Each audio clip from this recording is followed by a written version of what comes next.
in a little bit. Stop yelling.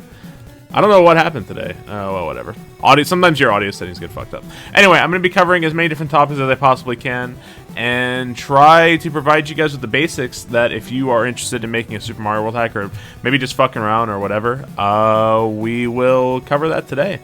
So yeah, questions and answers are welcome. I'd like to keep it as much, like, I know a lot of people, like, they're just ready to type in their shitty dumb jokes, and like, I get it, that's fine. Shitty dumb jokes are always welcome here. But if people have like sincere questions, like, even if they're just like super basic things, I'm more than welcome to answer them. So I prefer if the joking questions are kept to like a bare minimum, to be honest. Keep those as minimal as possible, please, just so like the people with actual questions can get answered. You know what I mean? And I will cover as much as I possibly can and answer as many questions as I possibly can. Canine TV, thank you for the 3 months. And somebody said before I even started, Jang, thank you so much for the 11 months. I appreciate it. Jarina, thank you for the 2 months. It's very likely I'll upload... Jeez, man. It's very likely I will put this on YouTube. Yeah, very likely. Holy crap. Douche One Hive, thank you so much for the 6 months. And Bravo, thank you so much for the Twitch Prime sub. I appreciate it. Thank you guys so much. Thank you all. All right. Well, now that we got the subs out of the way, we got all this done. Let's go ahead and start. What's up, everybody?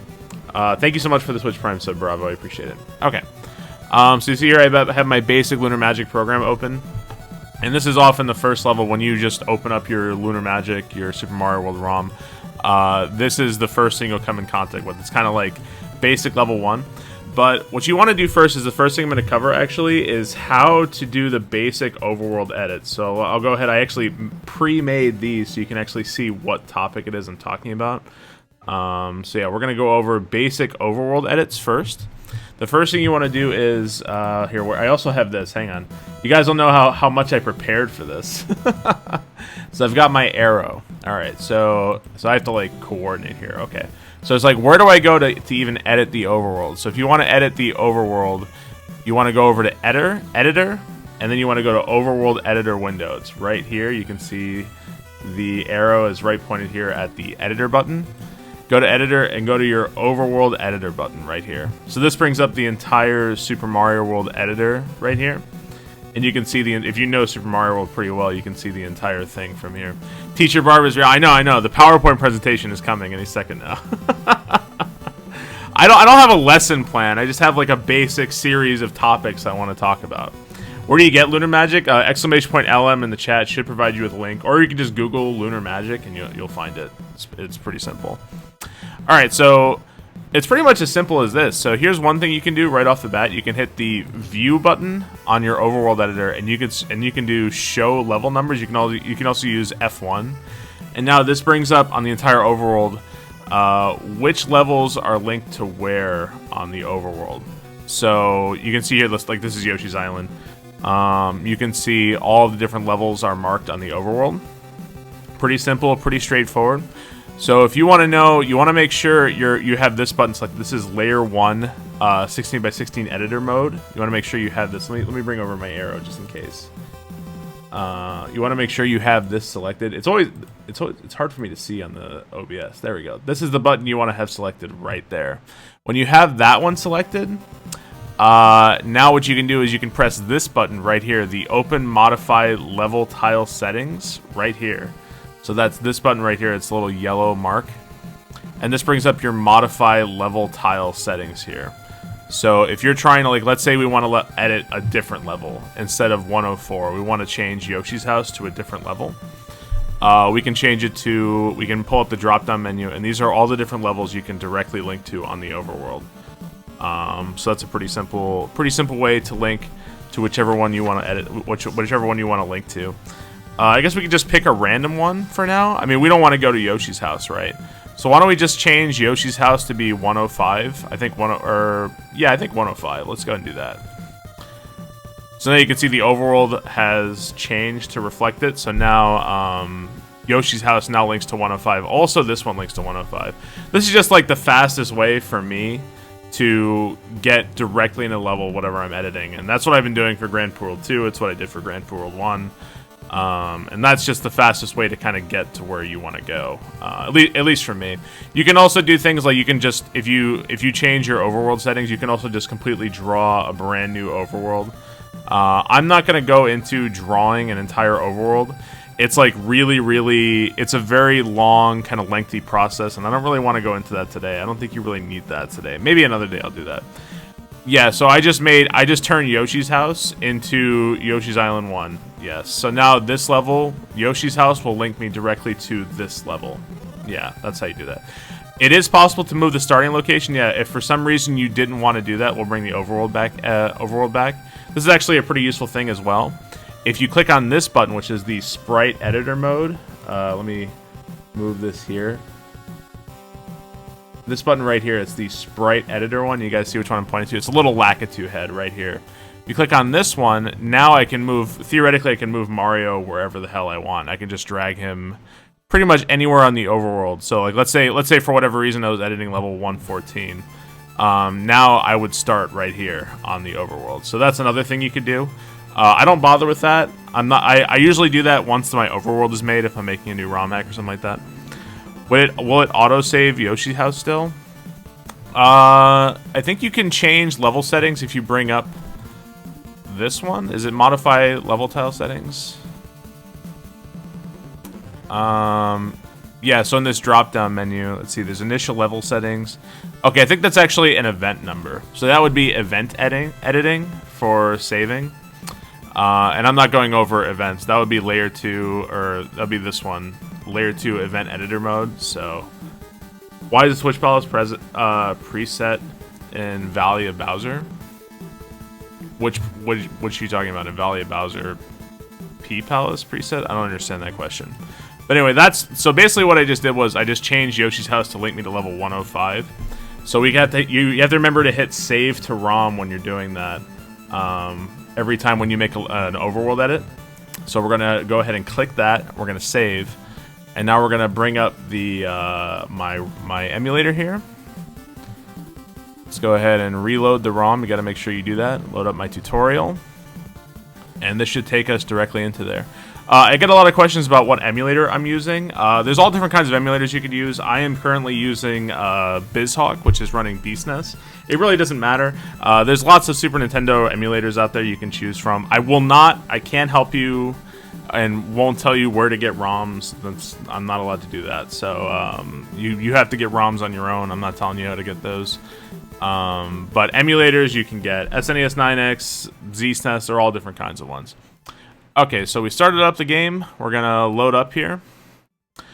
And then this should take us, you can see right here, it's already taking us to Yoshi's Island 1.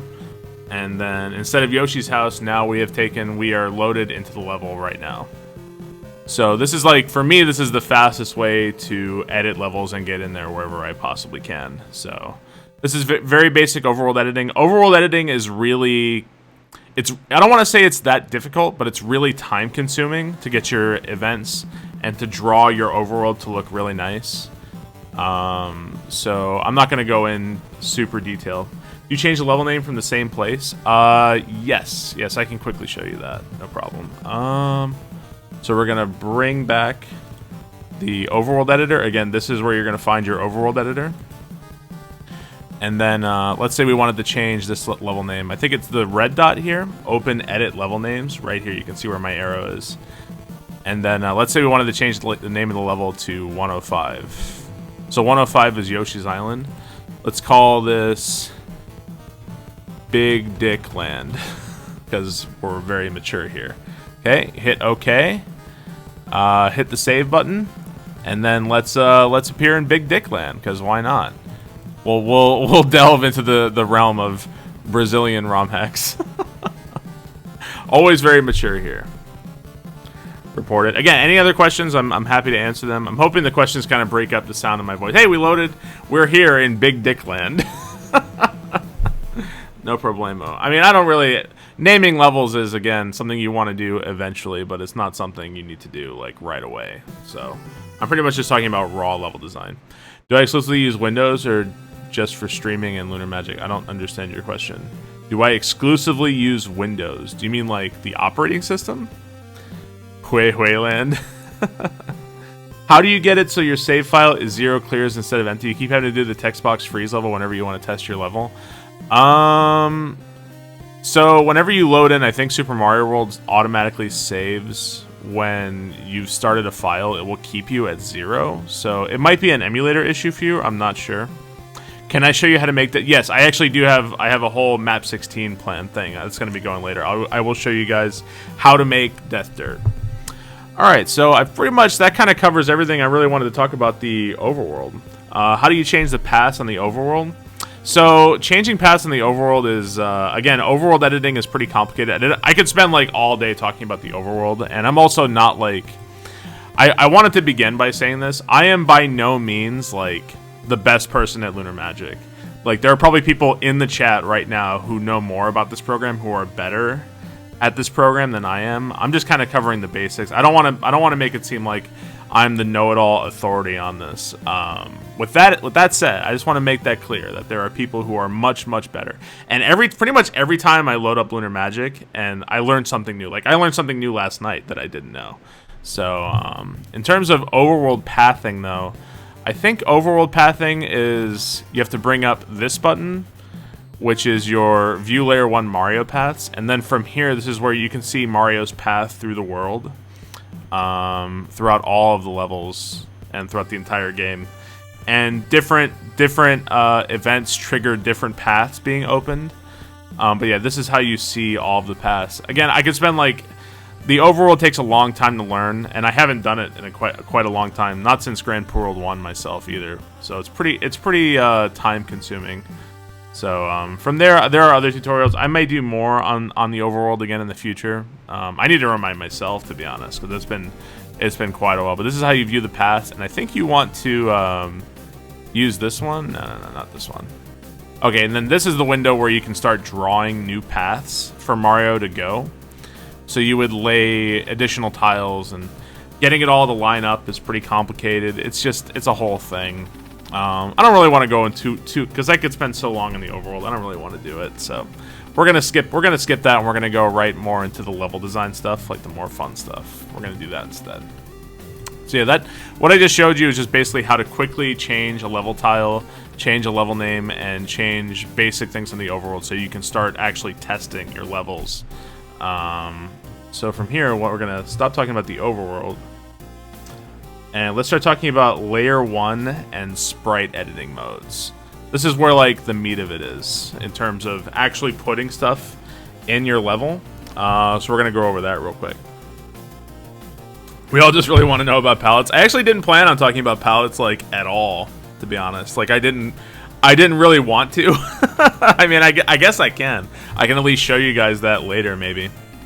Anyway, so this is the level we're going to be working with for a little while.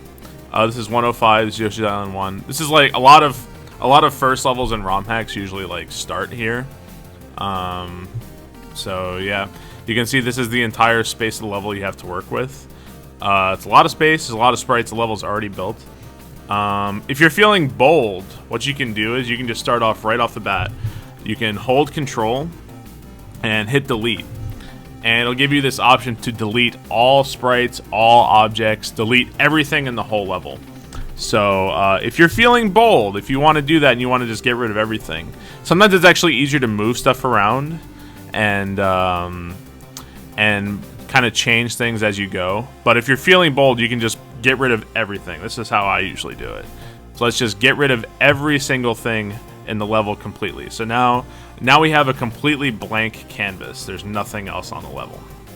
So you're like, okay, well now that I deleted everything, I want to like, how do I actually begin moving the level and actually start placing things? So right here, you want to make sure, this is something that a lot of people don't realize.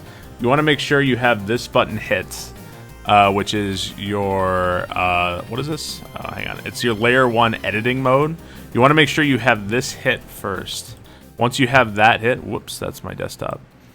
Once you've got that, then you can actually hit this button, which is your Add Objects window. Where you download BizHawk, you can get emulators from all different places online. I don't even remember where I got mine, to be honest. Taco Pete, thank you for the 11 months.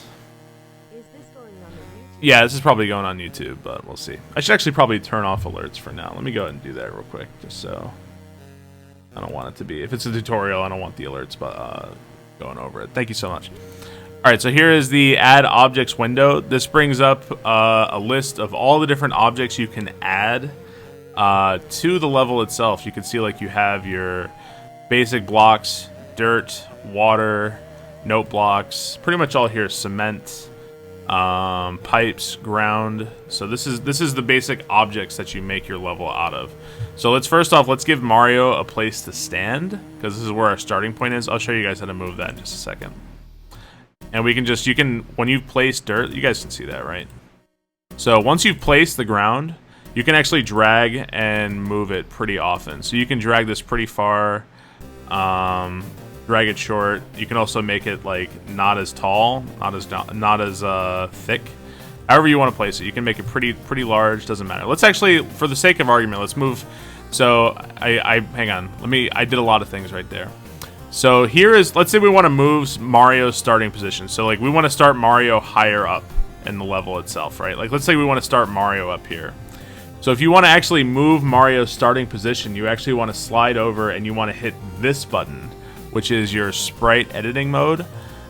Mario's entrance in the level is actually a sprite. So you want to move Mario's entrance, make sure you have the shell clicked, and then you can move Mario literally wherever you want. You can move him all the way up here. You can put him over a pit if you felt so inclined. So let's say we're going to move him up here. We just left click and you can drag it all the way around. But you're like, okay, so now, well, actually I want to make it even higher. So you drag Mario up and you're like, wait, why can't I move my dirt? Why can't I get my dirt up here? You have to remember to click over and go back to layer 1 editing. So we click that again, and now we can move this. So you often, when you're making a level, you often have to switch between layer 1 and sprite editing. So that's something you'll do pretty often. It's important to know the difference between editing sprites and editing the ground. So you're often going to find yourself clicking between these. So now that we have our ground here, we can just load in the level and everything should load properly, right? Let's just go ahead. Let's see what happens. Let's see what happens when we load this up. Go to our recent ROM, load up the tutorial. Are you limited on ground like in Mario Maker? No, you are not limited. You can place pretty much as much ground as you want, or the limits are so large that it doesn't even really matter. That's what's one of the great things about Super Mario World. Okay, so you see that we loaded at the top of the level now, and our ground is here, and there's nothing else in the level. So it worked. Everything was successful. Pretty easy, right? You'll notice there, so I just jumped off, and I hit the edge of the screen. The screen didn't scroll right. If you guys did not notice that. Like, wait, where's the rest of my level? Why is the thing not moving right? It's because that your level is only as long as you put ground in there. So we're gonna put another piece of ground right here, and let's extend it there. And now you'll see that the level will not extend beyond this one. So if you want to make your level like really long, you're gonna have to put ground, like I often do this, I'll put ground way the hell over here, just so I have enough room to kind of move around and do stuff in, you know what I mean? Is there a sprite limit? Yes, there is a sprite limit. We'll go over that in a second when I start adding sprites. We're gonna be going over that real soon. Okay, so now you're gonna see that the camera is gonna scroll over this time, but now it's not gonna go past screen 1, right? So let's go ahead and show that. Is this working? Am I doing all right? Let me know how I'm doing. Hopefully I'm explaining things pretty well. I am doing it. All right, thank you. Yeah, I can show you guys how to make a vertical level as well. Okay, so now we're here. We started on screen 0, and now hey, look, screen scrolled over right. So but now see again, it stopped. See what I mean? So if you want to make your level like, let's say you want to make your level 10 screens, you have to have some kind of object or ground there. Otherwise, the screen will not scroll over there. So now we'll see that the screen will go over there. Pretty straightforward. Could you show how to enter a level through a pipe or being shot out of a pipe? Yeah, I can show that as well. Yo, Oats and Goats, thank you so much for the host. Holy shit. Oats and Goats, thank you so much, man. I really appreciate that. Thank you, Oats. Dude, how was the Metroid Prime? How was the Super Metroid, dude? I thought you were quitting Super Metroid. What the hell was that about? Thank you so much. It's been fun. What are we doing? We are currently in the middle of a tutorial showing people how to make Super Mario World ROM hacks. That's currently what we're doing. There's a screen size setting.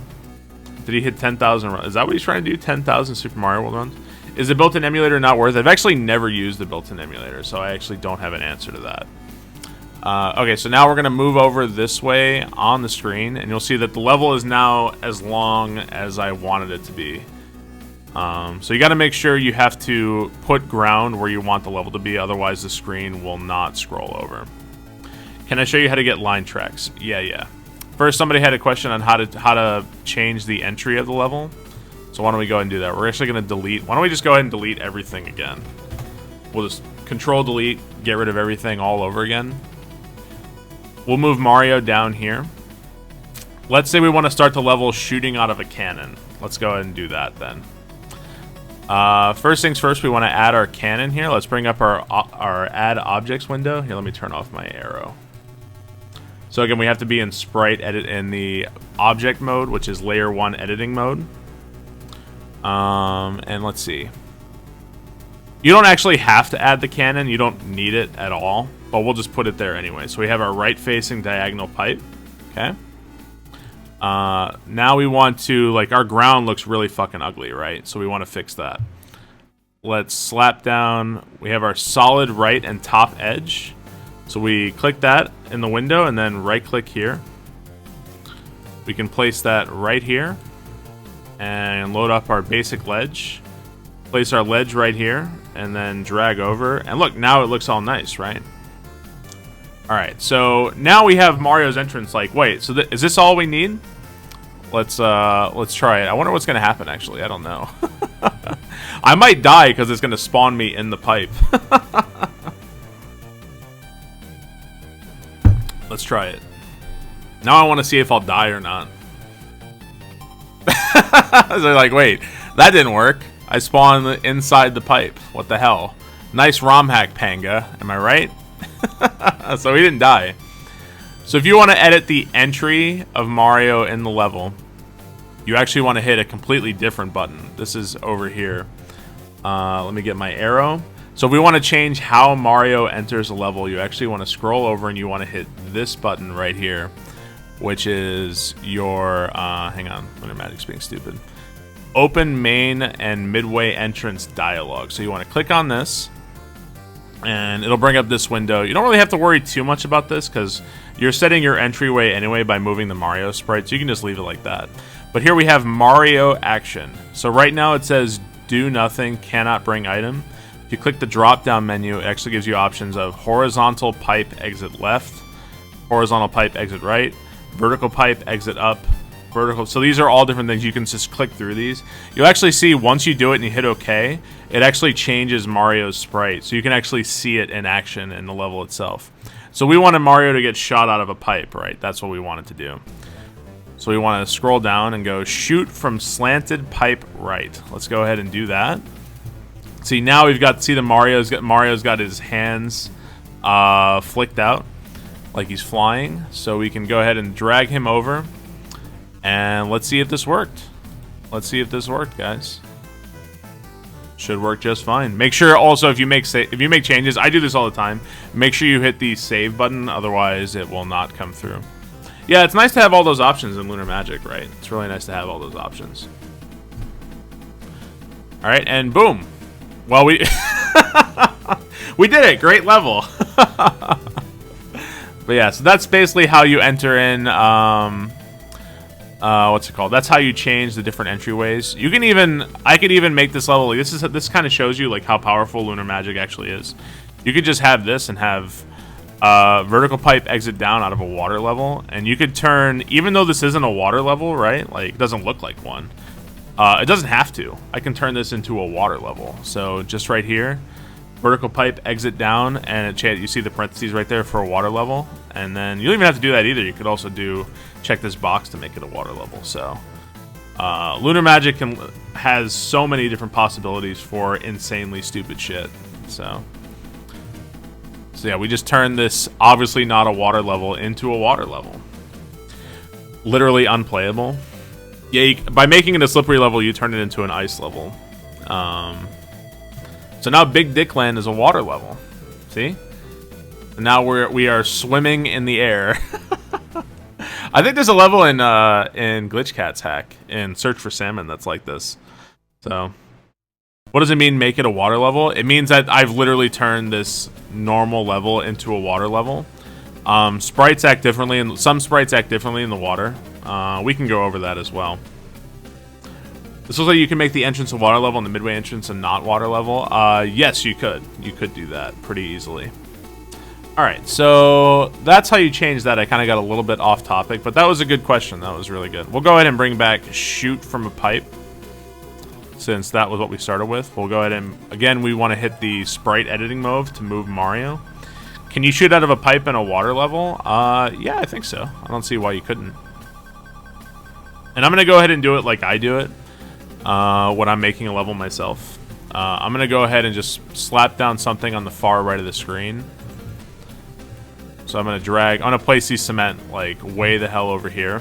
So that way I have all this blank space and I don't have to worry about the screen stopping or anything like that. Don't collect the midway level. Alright, so now we have plenty of screen room. We can actually start like designing the level. So let's say we shoot out of a pipe. Let's say we land like over here. So you see I'm dragging and dropping my ground. So this is the other thing you can do. If you, let me turn off my arrow real quick. Let's say I actually will show you exactly how to rotate munchers in a little while. I will be showing you guys that. I will answer the age-old question of how to rotate munchers. Okay, so instead of having to bring up the window every time, this is what you can do. You can left-click. So you saw how we use this ground over here. You can left-click your ground that you use over here, and now you can now right-click it over here. So that's like a copy-paste thing. And then, yeah, you can left-click, copy-paste as many times as you want to bring over whatever's there. So it's a little optimization, and you'll get more. Like there's optimizations that I don't even do, so you'll get better as you go. So we want to drag that down. We obviously don't have the left edge here, so we want to make sure we find our left edge again. Let's go ahead and find it right here. Okay, so here's solid left edge and top edge. So now we have this. We can place this right here. And then boom, so we have our landing spot right here where we're going to be coming out of the pipe. And I obsessively test my levels. You don't have to test as hard as I do, especially if you're not making like a Kaizo hack or something like that. So, how do you make a giant dolphin? I don't know, man. I don't know. I don't know how you make giant dolphins or giant Bowsers or any of that shit, man. There we go. So now we're looking at it. We're already making progress, man. Is this easier or harder than teaching history to a bunch of teens going through puberty? That's a good question. I'll let you know. So yeah, so we've started making our level now. Can Mario touch ground with no edge on top, bottom, or sides? I don't understand your question.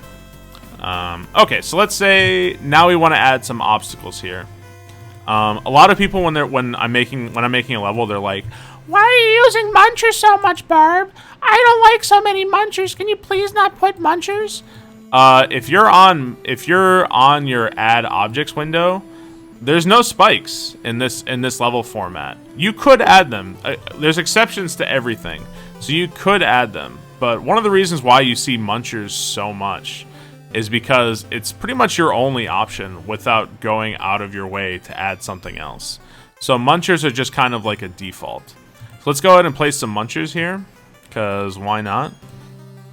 Again, I'm left-clicking, right-clicking, and you have to make sure you are in layer 1 editing mode. So we're going to place our munchers here, and boom, you're already making Kaizo, man. You put a bullshit start, and now you've got some munchers to kill you. It's awesome, right? You almost fair. Thank you for 11 months. Are different tile sets that are grouped? Yes. So if we were to switch over quickly, and I'll show you guys how to do that. If we were to switch over quickly to a castle tile set, castles, let me actually quickly load up a castle here real fast. If you want to quickly change through levels, you can actually hit page up, page down to scroll through different levels pretty fast. So let's go quickly to a castle tile set. All right, here's a castle. This is Bowser's castle. If we load up this one, you'll see that, yes, we have munchers, but now you're going to see that we also now have spikes. See, now we have these horizontal spikes.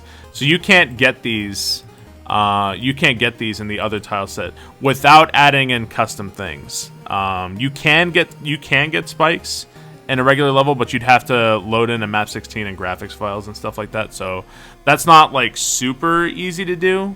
And it's not really that necessary. You can use munchers are fine. Munchers are fine. But yeah, this is one place where you'll see it. And only load which tiles belong to which type of level. Yes, by default. But we can actually change that, and I'll go over that a bit later. Right now, I want to keep it extremely simple. So let's go back to the level we were editing, which was 105, where we've added some munchers. Let's actually talk about adding sprites now. So we've actually done a little bit of sprite editing when we moved Mario's location position. So now we want to make sure we're clicking this button. Again, we're clicking this one right here. Hang on. My OBS is so small I can barely see it. There we go. We want to make sure we have this button selected. And now we can load up, we want to use the Add Sprites window. So this loads up our Add Sprites window. And that shows me all the different things, all the different sprites I could potentially add to this level. I'll show you guys how to bring up custom sprite sets as well. But if you'll notice this, unlike Mario Maker, like you're like, hey, well, where's all the sprites, man? What if I want to add like thwomps? What if I want to add a thwomp? You know what I mean? Like, I don't see a thwomp on here at all. That's an official pointer. You love it. I wanted it. I wanted the official pointer. So not every sprite is loaded in every sprite set. So that means you don't have access to every single sprite in Super Mario World on every single level. Yeah, you can't shake a chuck and make it into a thwomp, you know what I mean? So let's go ahead, let's start placing some sprites to start off with. We're gonna take let's say blue Koopas, right? So we left click on the blue Koopa and right click, we added that to the level. And it's exactly like editing the ground. You just left click and then you can also right click and paste it. So now we have a couple different blue Koopas containing the munchers. And should be no problem. Let's go ahead and load up the level again and see how this is working. If you shake a chuck, they die. Shake your PC for different sprites. Shake you for a Princess Peach sprite.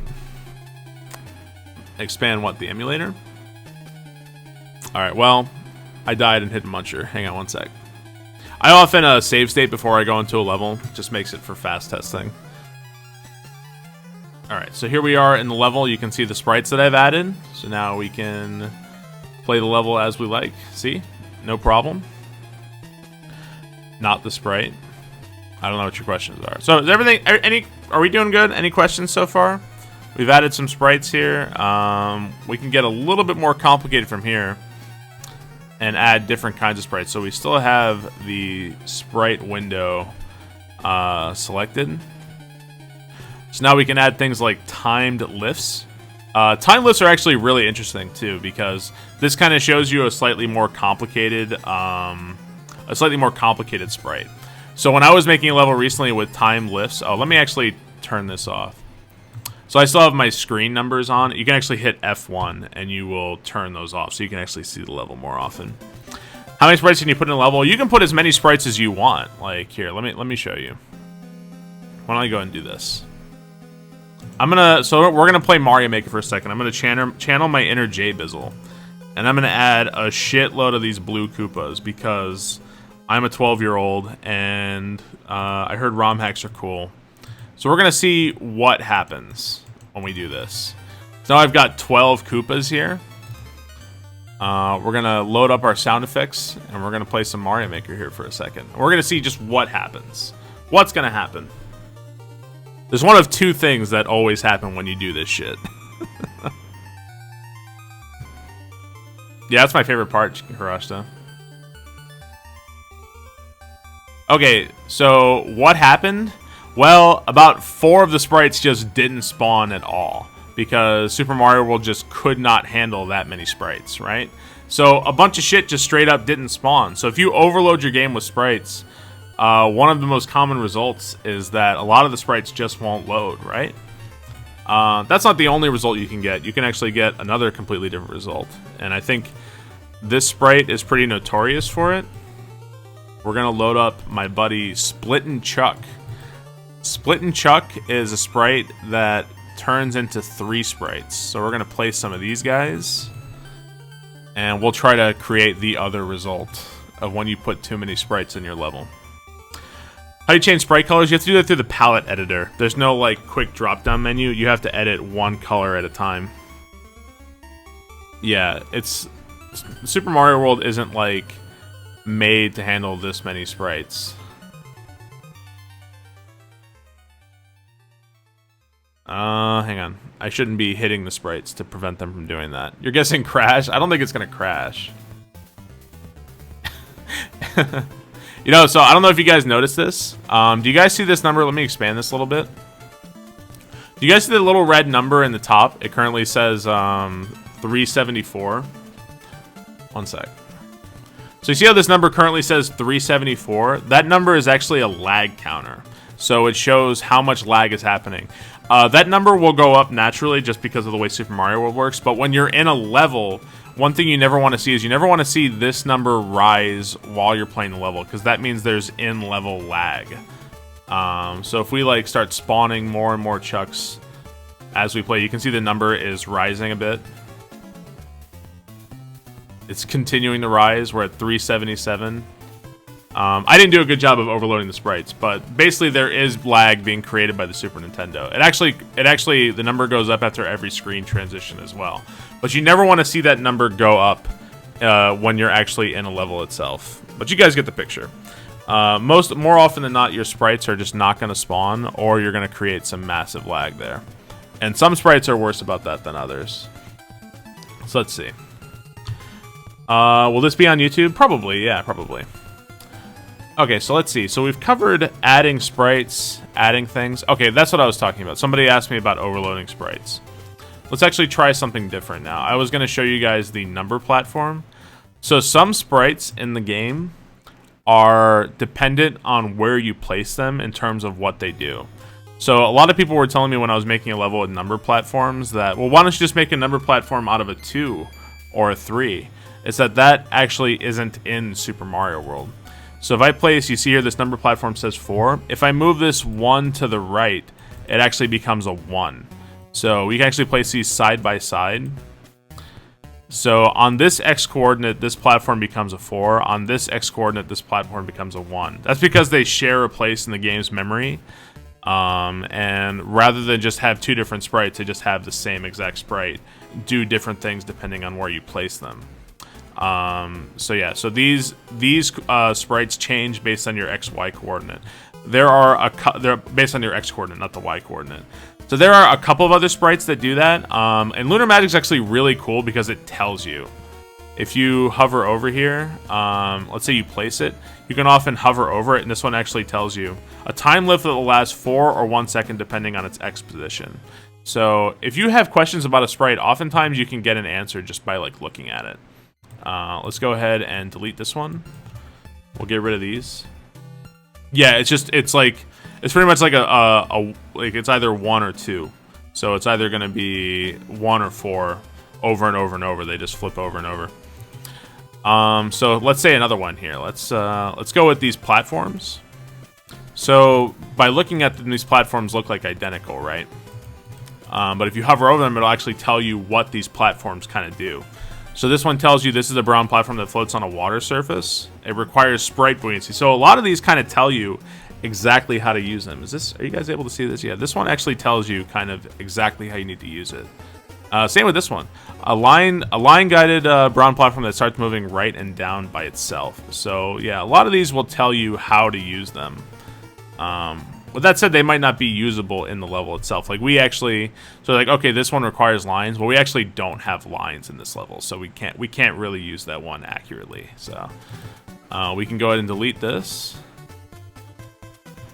Let's delete that one. Let's actually keep the water one here.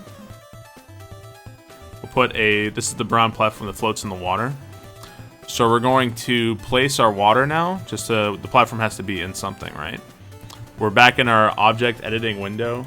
Sure, okay. And then we want to scroll through. You can see that here are water tiles, right? But if you just place this, obviously that looks a little weird. If you just keep scrolling, though, you can see that there is water with animated surface. This will look a lot nicer. Left click, right click, place our water. And now we can place some ground on the other side of this, too. You can overlap your objects pretty easily, and it won't really have an adverse effect at all. We'll go ahead, why don't we bring back our Koopas at the start. You have no problem with required taste. I hope it's useful for people. We'll go over some more. This is pretty basic stuff. We'll go over some more complicated stuff soon. Alright, so we're going to place our blue Koopas back for fun. Let's go ahead and save the level, and let's drop in. And I don't know if the setting is enabled. We'll actually check to see if the setting is enabled in just a second.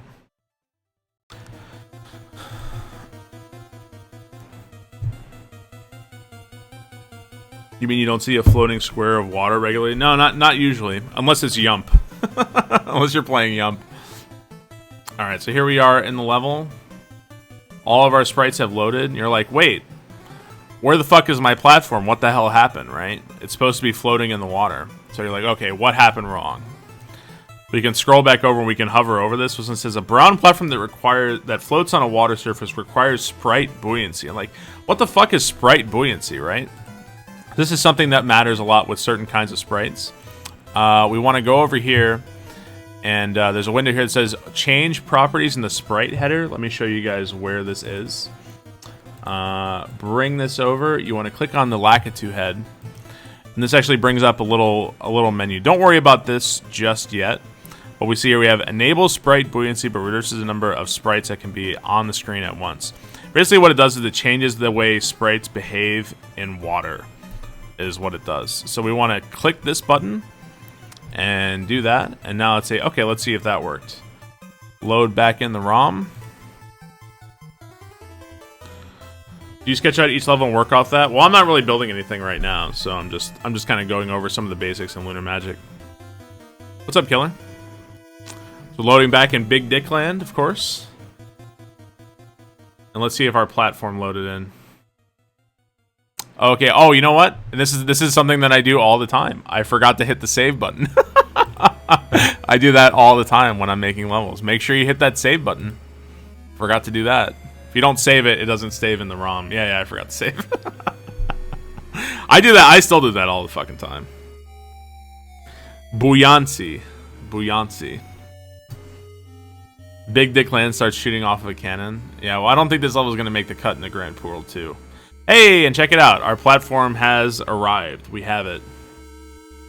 Smash that save button. There we go. So this platform is a sprite that only works when sprite buoyancy is enabled. And now it's there. I'm surprised there's an autosave option. There probably is. I don't know. I don't know. Like I said, I don't know everything about Lunar Magic. I just do things the way I do them. Can you drop the platform from above from above the water? Yeah. I believe you can. Yeah. So we've got everything so far. When do we get to see ice dolphins? I can show you guys ice dolphins. There are some other sprites that won't work as well. We can even, if we wanted to, we can place a fish in this water, I think. Or do we actually? No, we do have fish. Okay. We can place a fish in here because why not? This is another decent way to show you guys how to do this. Let's put a horizontal fish in the water right here. And we can put a horizontal fish right here. And they will actually act differently depending on whether they're in the water or not. So knowing how to use certain sprites is going to be important when you're placing them in the level. Because some sprites act differently depending on where they are. Beyonce. Let's go back. Sprite Beyonce. So we have our fish has loaded down there normally. But see, this fish, which is the exact same sprite because we didn't put it in the water, is now a flopping fish. So we suddenly made a link dead level. We have to escort the block through all that. But yeah, different sprites act differently depending on where you place them. And how they work. So yeah. How do you do the RNG fish generator? That's an easy question, actually. If you guys have questions, by the way, please feel free. I am more than willing to answer them. So the RNG fish generator is a sprite right here. It's the jumping fish generator. And we just have to place that. This one does not require water. So let's go ahead and extend the ground here a little bit farther. And so this won't happen throughout the entire level. You actually have to load the sprite. So let's say we put the sprite like right here. I don't think it really matters where you place it. So when we load that sprite, that'll start the RNG fish flying through the air. How do you make the fish jumping out of the water? That's actually a different kind of sprite. I can show you guys that sprite as well. So again, if you read the sprite descriptions, it actually shows you what that sprite does. And I'll show you guys just a second. As soon as I stop dying to this Koopa. Dude, I wouldn't want to get hit by a fish. Are you kidding me? Okay, so no RNG fish yet. And you can actually go block by block. And boom, we just loaded up the fish generator. So now these fish will continue throughout like the rest of the level. They're gonna be there for the entire time. So yeah, there's our fish generator. You can see they just kind of appear out of nothing. Let's see. There actually is a way to stop the RNG fish and RNG generators in general. You just have to add in another sprite. Yeah, the RNG bullet generators do the exact same thing. If you want to stop a generator, there's a sprite actually right below the jumping fish. You can see it right there. It's the turn off generator. So let's say we want to turn off the RNG fish. We can put this right here. I believe this should stop it. I'm pretty sure. So now we save our changes, load back in the ROM. And when we reach that point, when we load up that generator, that should stop. That should stop it. How do you know all this stuff? Practice, work, and I don't really know everything. There are people who know way more about it than I do. Alright. So the level is still exactly as we left it. Load up our RNG fish. RNG fish generator's going good. We're just going to keep moving forward. And the fish generator, yep, and now it stopped. So the fish generator only went for a slight amount of time because now we loaded the invisible sprite of the turn off generator. So it actually stops the generator. But if we go back, we can actually bring the fish back. And then if we go back this way, we can turn the fish off. So yeah, it's just loading the sprites in the right way. What other sprites are RNG generated? There's a list right here.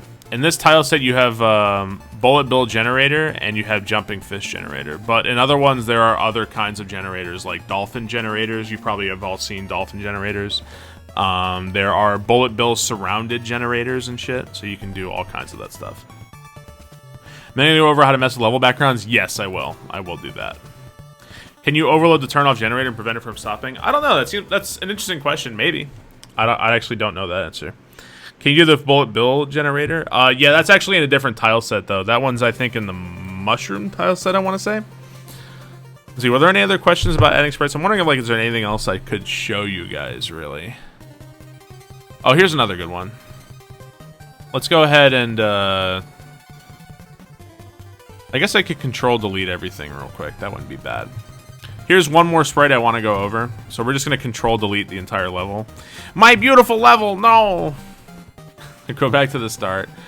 Let's change it so it's not shooting out of it. Let's actually change, so let's go over some of the stuff we learned. We're going to change I kind of do things fast, hang on. So let's say, you know what, no, I don't want to shoot out of a cannon anymore. We're going to skip coming out of the cannon. I want it to be different. So if you want to change that, you want to go back to this one, open main and midway entrance. Let's say we want to come out of a pipe that shoots you up. So we're just coming up out of a pipe. Or is this one down? And I forgot what I put. Vertical pipe, exit down. So that means we're going to be coming down out of a pipe. Okay, let's save. We want to add something that Mario comes out of. It actually doesn't even have to be a pipe. It could be anything. Let's just go ahead and make it a pipe. We'll say vertical pipe, end on bottom. Oh, here's another good thing. When you're adding, so do you guys see these pipes? here? I know you guys can see it, but yeah, you guys can see it. You want to be careful about choosing this one. So let's say I'm putting down a pipe for you to come out of the level from the start, right? So I'm gonna put this one, vertical pipe with exit enabled. I don't know what that means. Whatever. We'll just place it there for now. And let's put our ledge. This is something that you really want to be careful of. And Lunar Magic actually goes out of its way to warn you. But the following screen has exits enabled that lead to level 0 or whatever. Blah, blah, blah. This is all bullshit. Who cares? Only LinkDead's going to play this hack. Who cares what he thinks? Alright, let's load up our ROM. Who cares, Terry? We're just going to load and level. It'll be fine. It'll be fine. Okay, so somebody who's exploring the level might be like, oh, can I go back in this pipe? Let's try. Oh, I can. Did I discover a secret? Oh, this is actually a soft lock. So you want to be careful about placing the right kinds of pipes so you don't soft lock the player. So yeah, you want to make sure you're choosing pipes that do not have exit enabled if you are placing pipes. So Lunar Magic actually tries to warn you about it. So just make sure you're not soft locking the player. I'll go over how to change exits and stuff like that a little bit later as well. But the point I'm trying to make is be very careful about placing the right kinds of pipes. And if you're placing pipes for Mario to come out of and you don't want him to go back into it, make sure you're just placing vertical pipe end to bottom. Make sure you're not selecting the one that says exit enabled, because you probably don't want those. Alright, so now we've got this pipe. Let's hit save. Let's go ahead and extend our level so we have some ground to work with. So this is actually something else actually covered by the editing layer 1. And so I was planning on talking about sprites and stuff, and I actually didn't even think about this, but let's say you want to make an auto-scroller. Sprites, if you want to make an auto-scroller, you actually have to choose the sprite you want. So auto-scrolls are actually a sprite you place. So you want to choose one of these. You actually see all these. There's all different kinds of options you can use. Let's say auto-scroll 1. You want to place these. That's auto-scroll special. I don't want that one. Let's go with the more basic one. But these are all specials. Where's like the actual auto-scroll? I actually don't know. I guess we'll just go with auto-scroll 1. But you want to place your auto-scroll. You actually have to place them in like the top. You don't want to place them down here in like May Glitch. You want to place them up in the top left or so. And this is how you make an auto-scroller, if you felt so inclined to do that. We can load back up. And now, as long as you have the sprite at the beginning of the level, it loads when you load Mario into the level. You actually have made an auto-scroller now. And it'll continue throughout the entire level. Until the screens end. Unless you put the wrong... Unless you put the wrong sprite. I actually don't know. What fucking auto-scroll sprite do I want here? I'm actually placing the wrong one. Which one? I don't know which one I need. Hang on. I haven't made an auto-scroll in a while. Oh, here we go. Here we go. This is the one I want. Let's go with medium auto-scroll. You can actually make it fast. This is one of the sprites you can actually make by making go faster. And by dragging it down. It actually tells you pretty decently what it's going to do. So let's say medium auto-scroll. That's what we want. Listen, sometimes I fuck up. Teacher messed up. Dude, I used to mess up all the time when I was a teacher, man. Are you kidding me? The difference was that students didn't have their internet open in front of you to like prove you wrong live. So we see we've made an auto scroll. This is the medium auto scroll. Moves at a pretty good pace. And this auto scroll should end when the screen ends. It'll actually just straight up stop, I believe. Yeah, so the auto scroll only goes as far as you've placed level. But yeah, auto scroll is actually a sprite in case you were looking for that. That's how you make that. And if you wanted to make auto scrolls that are fast as dicks, I think you would need... Which one do you need? I actually forget. I don't think it's this one. I haven't made an auto scroll in a long time. I actually don't know. This one might be. So I've moved the sprite down, and I think that this will make the auto scroll a lot faster. I don't know if it's going to be fast as dicks, but it might be. Oh, let me actually, because these take a little while to get going. Let me go ahead and extend the ground here a little bit. Were there any other questions about, like, placing ground, placing sprites, or anything like that? I'm open to any and all questions while we're on the topic. Next up, I'm going to be talking about map 16, which I think actually map 16 is, like, the most important thing to learn, personally. Map 16 really helps. Alright, so let's see how fast this is going to make us go. So yeah, this is the fast auto scroll, the one that I think eventually moves faster than Mario can move. Yeah. So once this one gets going, this one moves pretty much as fast as it possibly. It actually moves faster than Mario. If I'm not mistaken, I think that this one isn't in vanilla Super Mario World anywhere. I'm pretty sure. It's like nowhere in vanilla Super Mario World, so yeah. Those auto scrolls are sprites that you load at the very beginning. Did they say adding buoyancy to a level reduces sprite limit? Yes, actually, if you load this up. This is almost never a factor for me, personally, because I'm almost never at a point where sprite limits matter, very rarely.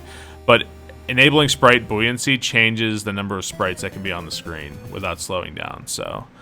yeah, that does make a difference if you're trying to place a lot of sprites, and I guess it depends on what level you're making, but it does matter. How do you change tile sets for a level? We'll go over that a little bit later. I will be going over that, though. What about main level underworld? I can show you that, actually. That's a good question. First off, let's get rid of the auto scroll for now. Let's just go ahead and get rid of that. And let's say we want this level to take you somewhere. Let's actually just get rid of all this for now. Okay, so we're on screen 0. Let's say we want this level to take you to an underground level, right? So we want to load up our sprite window. First thing we want to do is we want to add a pipe that has exit enabled. So right here we've got our exit enabled pipe. That means Mario can enter this pipe. And we've already seen what happens when you when you place these, right? We've already seen that it takes you to a soft lock. So you have to set where... See, that's the warning it just gave me. Lunar Magic is warning me that this pipe takes me to a soft lock. That's what it's doing. Alright, so let's say we want this pipe to take you somewhere. First, we have to decide where we want the pipe to take you. Let's say we want to make it take you to level 109. Let's say that. Okay, so we want to go to this vertical cave level. Alright, let's go back to this one, 105. We want to hit a different button here. Let's see, it's, which one is it? I think it's this one, right? Yeah, modify screen exits. So that's this button right here. This is the modify screen exits. Pipes, in Mario Maker, you just drag Mario into a pipe, and that spawns you a pipe where you want to go. It's more complicated and it's more in-depth in Lunar Magic. So what I have to do is I have to set where this pipe takes you by screen. So what was the level I said? Was it 109, I think? So we're on screen number 00. We want this to take you to level 109. Okay. So we hit OK. And now Lunar Magic actually tells you. So now we've got this thing. This pipe takes you to level 109. So now every pipe... The funny thing is now is that it isn't just this pipe. So every door or pipe or anything you do here will actually take you to 109. I can actually show you this by placing a door. This is why pick a door doesn't really work so well in SMW. Let me see. Let me find a door here. All right, we got a door. So it actually doesn't matter if we take this pipe or this door. They'll both take you to level 109. So let's reload the ROM. Yo, thanks, Nexus. I appreciate that. Yeah, so if you go into screen 01, it won't take you to... You have to set the exits by every single screen. So you actually can't even go into screen 01 right now, because the screen doesn't go over there. So we're going to just quickly make a save state here. So this pipe, take this pipe, and boom, level 109. As simple as that. And if we take the door... Boom, also 101, or 109. So both take you to the exact same spot, no matter what. Because of the screen, so... Yeah, that's why pick a pipe doesn't really work in SMW. Yeah. Let's extend our ground here. Let's say we want to put another pipe on this other side. One sec. Horizontal pipe. So we want this one. Again, if you want to make a pipe that you can go into, you want to choose the pipe with exit enabled. So let's place the pipe here. So this pipe entrance is not on screen 00. This one's actually on screen 01. It again warns you. It actually tells you exactly where the pipe is, right? So the pipe is on screen 01. Let's say we want this pipe to take you somewhere else. Let's say we want that pipe to take you to level 107. So again, we click here. Right here on the modify screen exits one. Same one I've been clicking over and over. We want to switch over to 01 and change level destination to 105.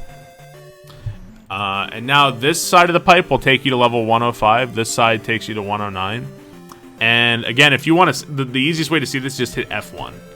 F1 loads your screen exits.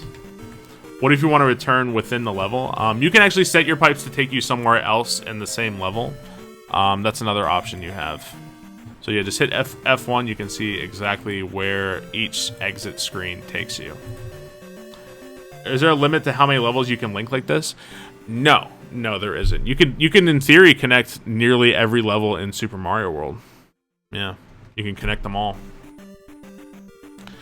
And we just walk over and then go in this pipe, and then boom. Now we're in. Wait a minute.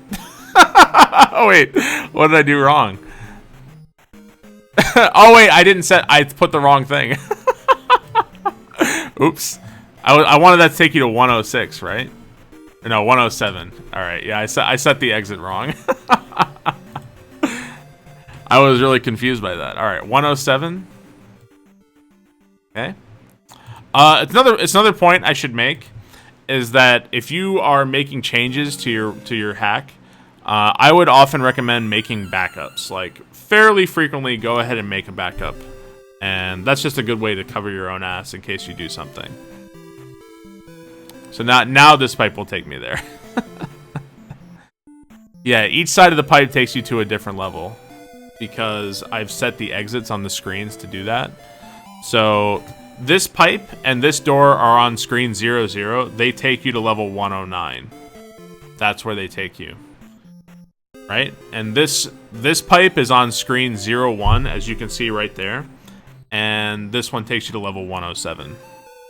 Can you undo? Yeah, Lunar Magic has an undo function. It's right here.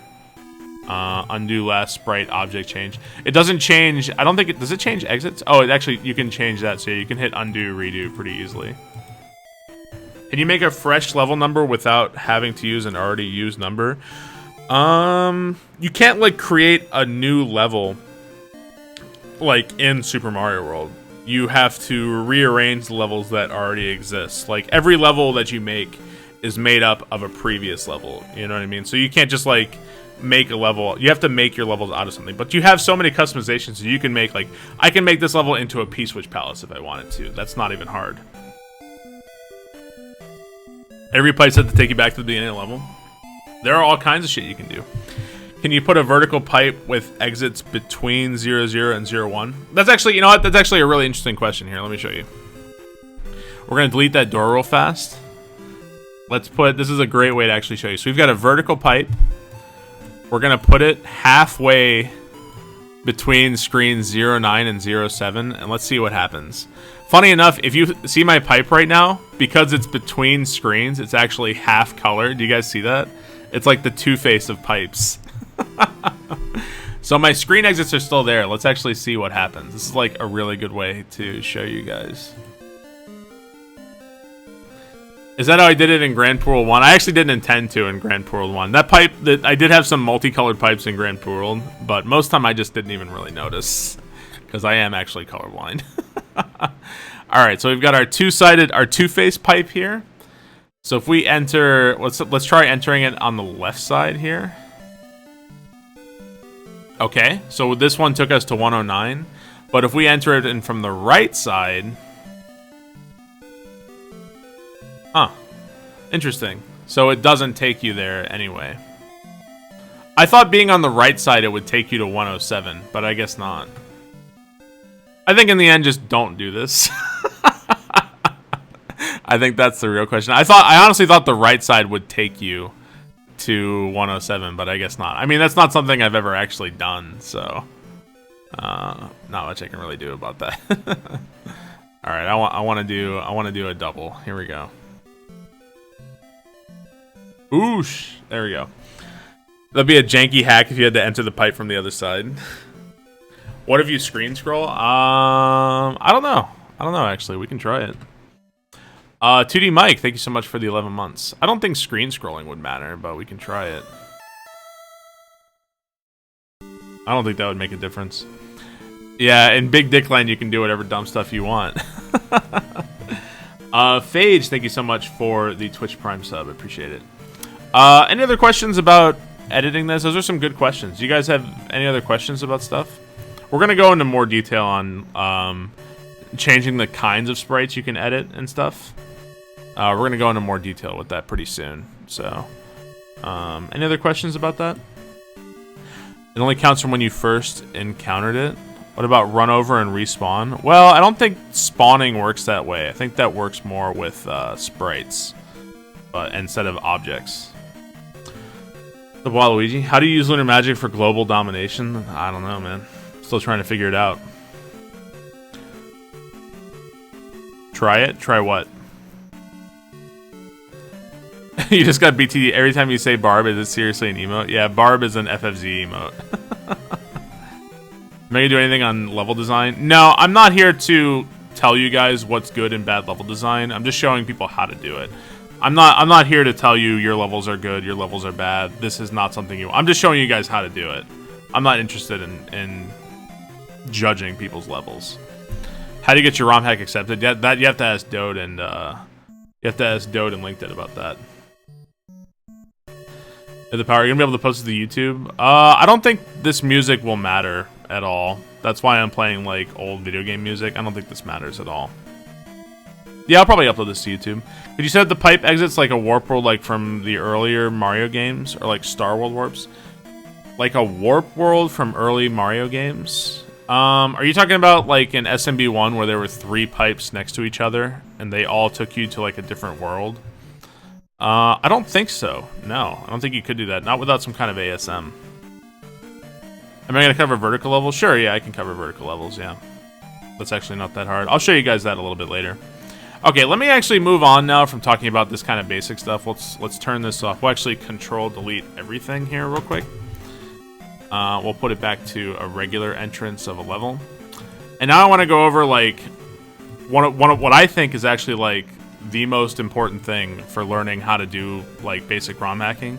As soon as you kind of get the handle on using map 16, a lot of things become a whole bunch easier for you. So we're going to be going over some map 16 stuff now. Let me actually turn off my arrow. And let's change here. We're going to be talking about something called map 16 editing. So map 16 is this button. It's the question mark button right here. It's the question block. Let me actually show you guys. This is your map 16 button right there. And as soon as you kind of master how to use map 16, like as soon as you get like at least some handle on it, everything becomes so much easier for you. So let's go ahead and bring it up. So this looks like super, like, at least my first interpretation of it is that this looked like super daunting to me. It's like a lot of shit to take in all at once.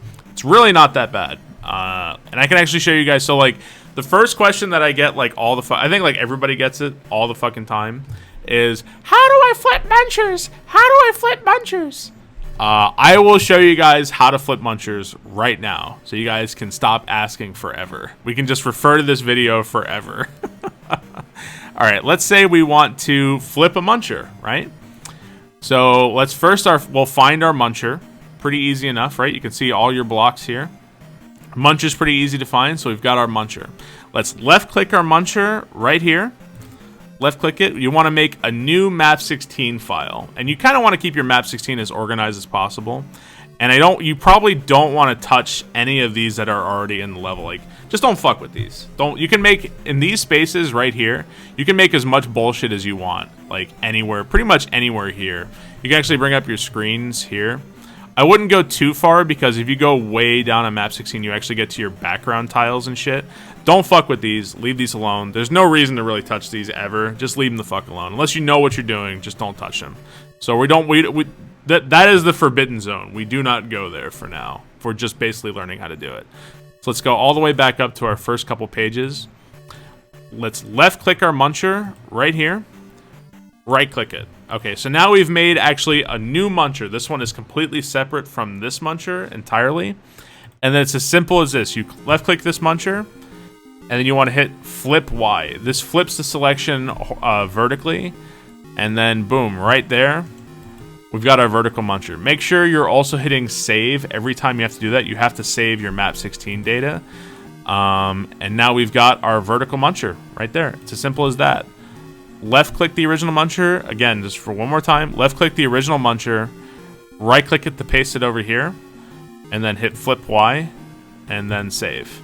That's as simple as that. And you can drag, just like any other object, you can drag out this vertical muncher to extend like this. Can you rotate the muncher 90 degrees? You cannot, actually.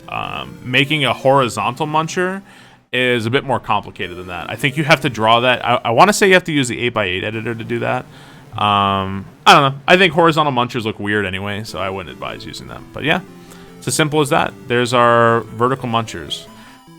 Would you guys like to see it again? So I don't want to get any questions about how to make vertical munchers. Do you guys want to see it again? I can show you guys again. See it again? Okay. Fine. You want to load up map 16. Map 16 is your question block right here. It's this one right here. We can click it. It brings up this whole big screen. Scroll down. There's our muncher. You want to find the original muncher tile. You want to left click it. Right click it into a new blank tile, like right over here. So we're going to right click it here. It brings up our muncher. And now all you want to do is hit the flip Y button. Simple as that. You flipped it. Make sure you save it. If you don't save it, it won't save what it looks like. So here, I'll actually show you guys. I can actually show you guys what it looks like if you don't save it. So this muncher here I saved. This one I did not. Alright, let's save in the level. Always going to make sure you are saving your map 16 as well as the level itself.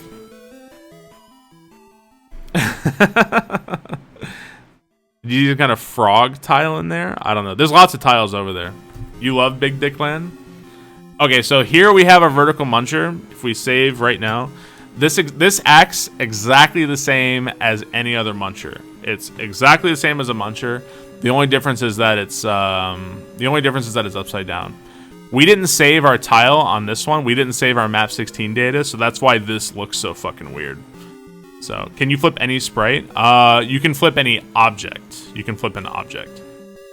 So yeah, we have to make sure you save your map 16 data. It's pretty much as simple as this. Just hit this one, save, and now if we reload in the level, now they'll both be upside down munchers. Pretty much as simple as that.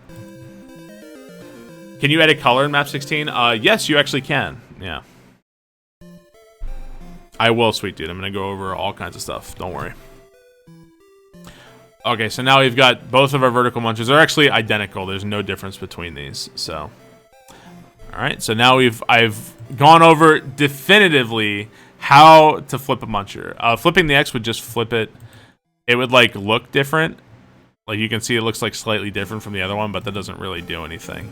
So, pretty much exactly the same. Do it again. I think I showed it 3 times. I don't think we need to see it anymore. So, okay, let's go ahead. Let's add our vertical munchers here. Okay, here's another thing that's useful. There's actually a bunch of tiles that are useful. Like, let's say, okay, well, I've got my munchers here for the start of my level. Now I need like a roof, right? I need something to go over Mario's head. So if you're like, okay, I'm gonna find the ceiling tiles. Let's go over to our add objects. If you look through these, you'll often need or want a block that actually doesn't exist. There's no roof in the add objects window. It doesn't exist. There's no like ground ceiling, but you see that all the time in ROM hacks, right? So you're like, well, what do I do? If you load up your map 16 and you scroll around, you can actually look through the tiles and you can actually find the tiles you need. So these tiles actually already exist in the game. So all you have to do is click here. So this map 16 often has stuff that is not in the add objects window. That's why map 16 is so fucking useful, right? So head over to map 16. Again, we're trying to build a roof for these munchers to hang on to. So we place these here, place these here, place this here, and then we have our wall, and extend this all the way up. Okay, so now we've got the wall. Now we just need to find the dirt, right? So finding the right dirt tile is always somewhat annoying. I think this is the right one. That's actually a slope assist tile. I don't think that's right. We actually want walkthrough dirt. Where's the walkthrough dirt?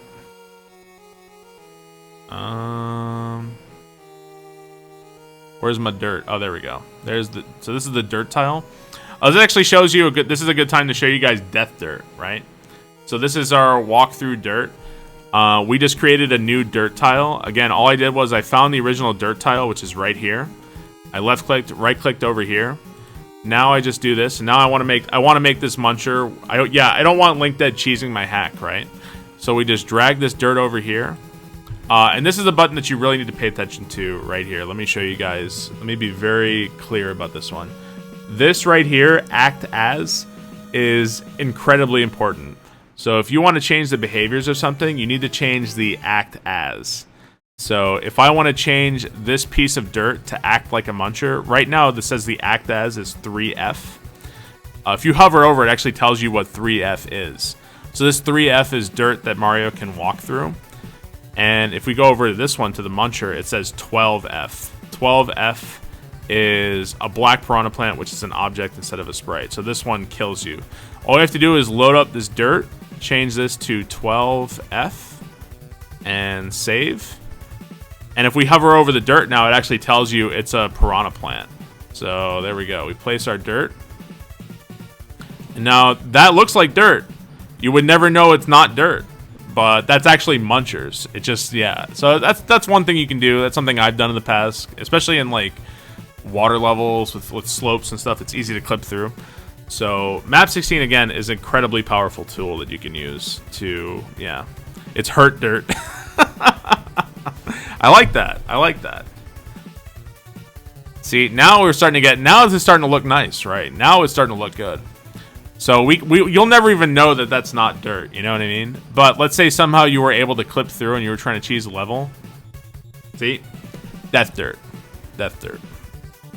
You can easily make all sorts of ridiculous troll objects that murder Mario. Oh yeah, you can. The troll applications are insane. Like you could do all kinds of crazy shit. You can even make a pipe. Let's say we did this. I'm not trying to teach people how to troll, by the way. It's just kind of happening naturally. All right, let's say we want to do this. We want to look through our map 16 files. Let's see, we've got pipe. Okay, so on our map 16 right here, these are left and right tiles of an exit enabled vertical pipe. Okay, so let's take these. Let's place these over here, right? So we can place those there. Actually, we don't even want that. I'm stupid. Why am I doing that? Let's get rid of that. We just want to use dirt is what we want. Let's see, where's my dirt? Okay, so we want to make a new piece of ground that acts like a pipe. It's pretty easy to do that. So let's say, so the act here, I think I saw this selected, right? The act as here is 137. 137 and 138 are pipes. So we're going to make this ground act like a pipe. See, right now this just says a ledge that Mario can stand on. If we change this to 138, now it says, wait, is this right?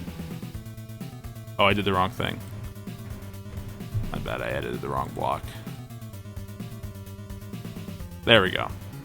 So if you hover over, see this one says a standard type of ledge, and now this one says the right tile of a vertical exit enabled pipe. So okay, let's make sure we save. Yeah, I know Lunar Magic, I know. I'm proving a point. All right. Is there a map 16 equivalent for sprites? There is not. There is not. I don't think that's how sprites work. So let's say we're playing the level, and and there you go. See, you hid your pipe in a shitty spot, and now I'm soft locked. So yeah, map 16 is extremely powerful to use, obviously. And you can do all kinds of shit. Like, I can make lava that I swim in. I can make ground that I swim in. Just don't be afraid to tinker. You can also save backups and revert to it if you fuck something up. Like, really, anything is possible. Like, I think, is 0 water? Yeah, 0 is water. So, this will be the last thing I do here. Let's play some Muncher. Yo, Mugiwara, thank you for the 3 months. We're going to make a Muncher. This one is a Muncher. We're going to make it act like 0.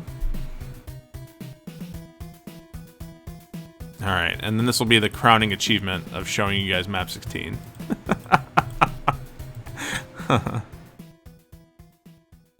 So yeah, like I said, map 16 is very powerful to use. We're gonna go swimming in Munchers. We're gonna go swimming in it. What's up, Life Raisin? This looks awful. There we go, guys. Perfection. I should make a swimming in Munchers level now that I think about it.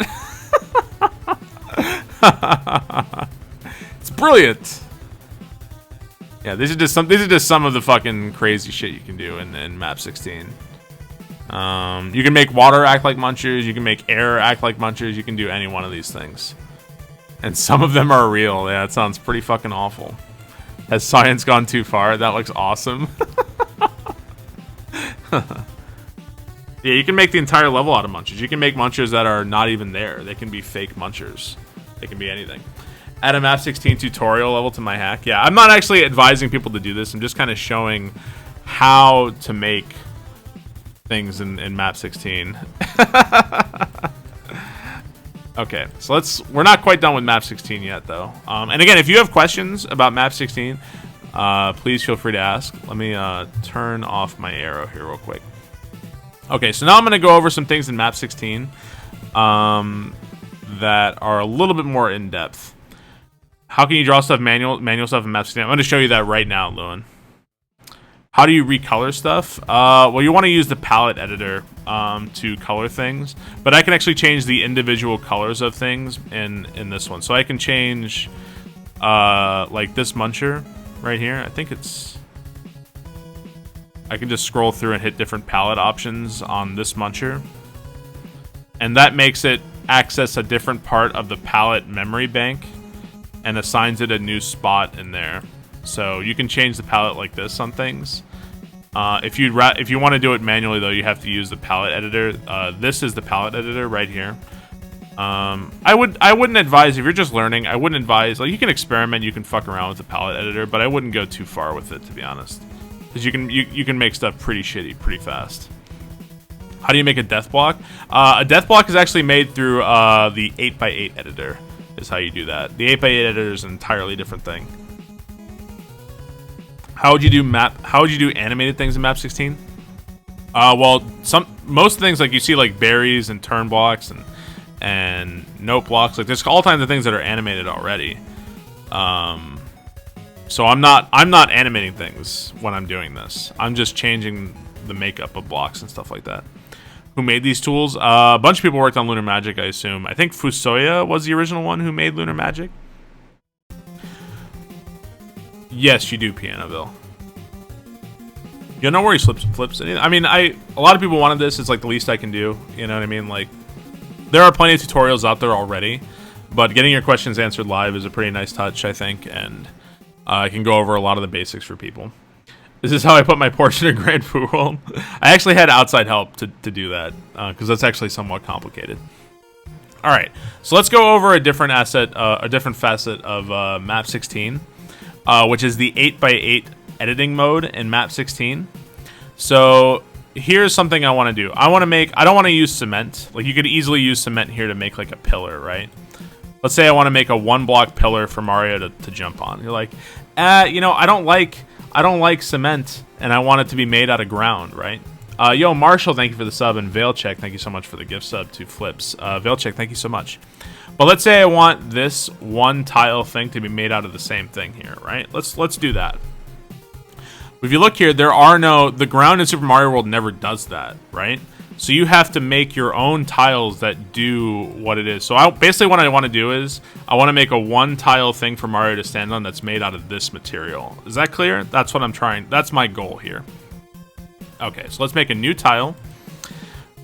This kind of looks like what I want it to be like, right? I want it to be a left side of the wall and the right side. So we're going to place this here. And let's get rid of this for now. Okay, but this obviously doesn't look good, right? I don't want this at all. So this isn't exactly what we need.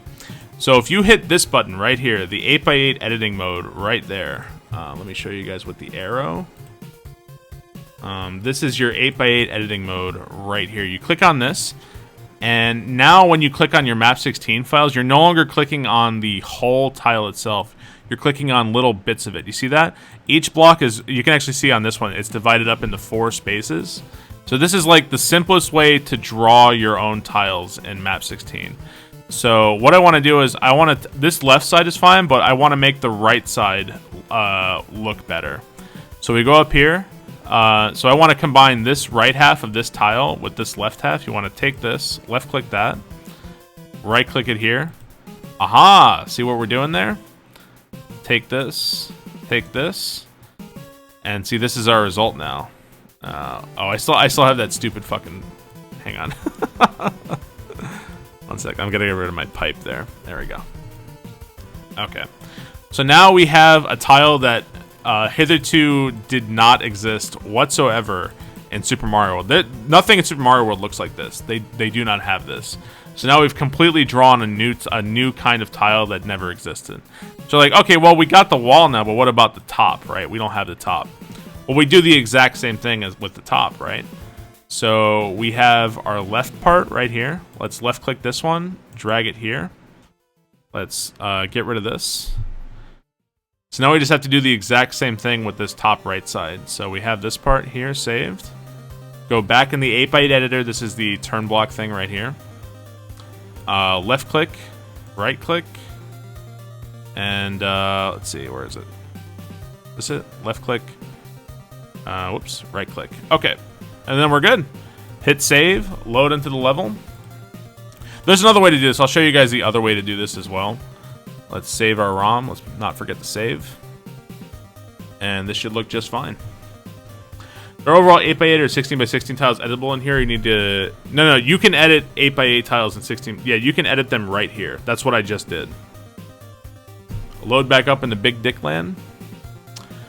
So there we go. See, now we've got our one tile thing. And this block, you would not be able to find this in regular Super Mario World ever. This is something that only exists in ROM hacks. And as somebody pointed out, so let me show you guys. Somebody just pointed this out in chat. See how that left side was solid? What about the right side? I didn't do this super properly. I don't think... So the right side I don't think is solid at all.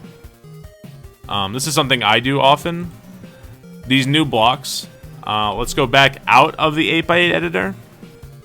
And I'll just make these blocks. So this is tile set specific. These are new blocks. I'll just make these act like cement. Cement is 130. It's solid. So we can just change the act on these so that they're solid. Make these 130. Oops, that's 120. 130. 130. So now when we hover over these in Lunar Magic, it'll be cement. So now there won't be any weirdness of being able to go through them or anything like that. So if you want a solid block, you can just make it act like 130 in the map 16. Again, this is your act as section. And you want to make sure your act as is correct. Otherwise, you can have people walking through walls or falling through the floor or any number of crazy things. So make sure you set that properly wherever you can. Yo, Rambo, thank you so much for the bits. Appreciate it. Could you use map 16 to make only some things act as icy blocks? No, ice physics are actually ice physics applied to the entire level. There's no ice blocks in Super Mario World. If you change it to ice physics, everything becomes ice in Super Mario World. So we can actually do that a couple more times here as well. With any number of different things, to be honest. What else could we do? Trying to see if there's like another kind of block I can make. So like, let's say I wanted to make an overhang here. I can just make another block here. Left click, right click, hit flip Y, and place this here. And then we can just hit save. And then look, we're making all kinds of shit now. See, now we've got an overhang here as well. Did I make death blocks? No, I'm not going to show how to make death blocks. That's the 8x8 tile editor. I don't think you really need that to make levels, to be honest.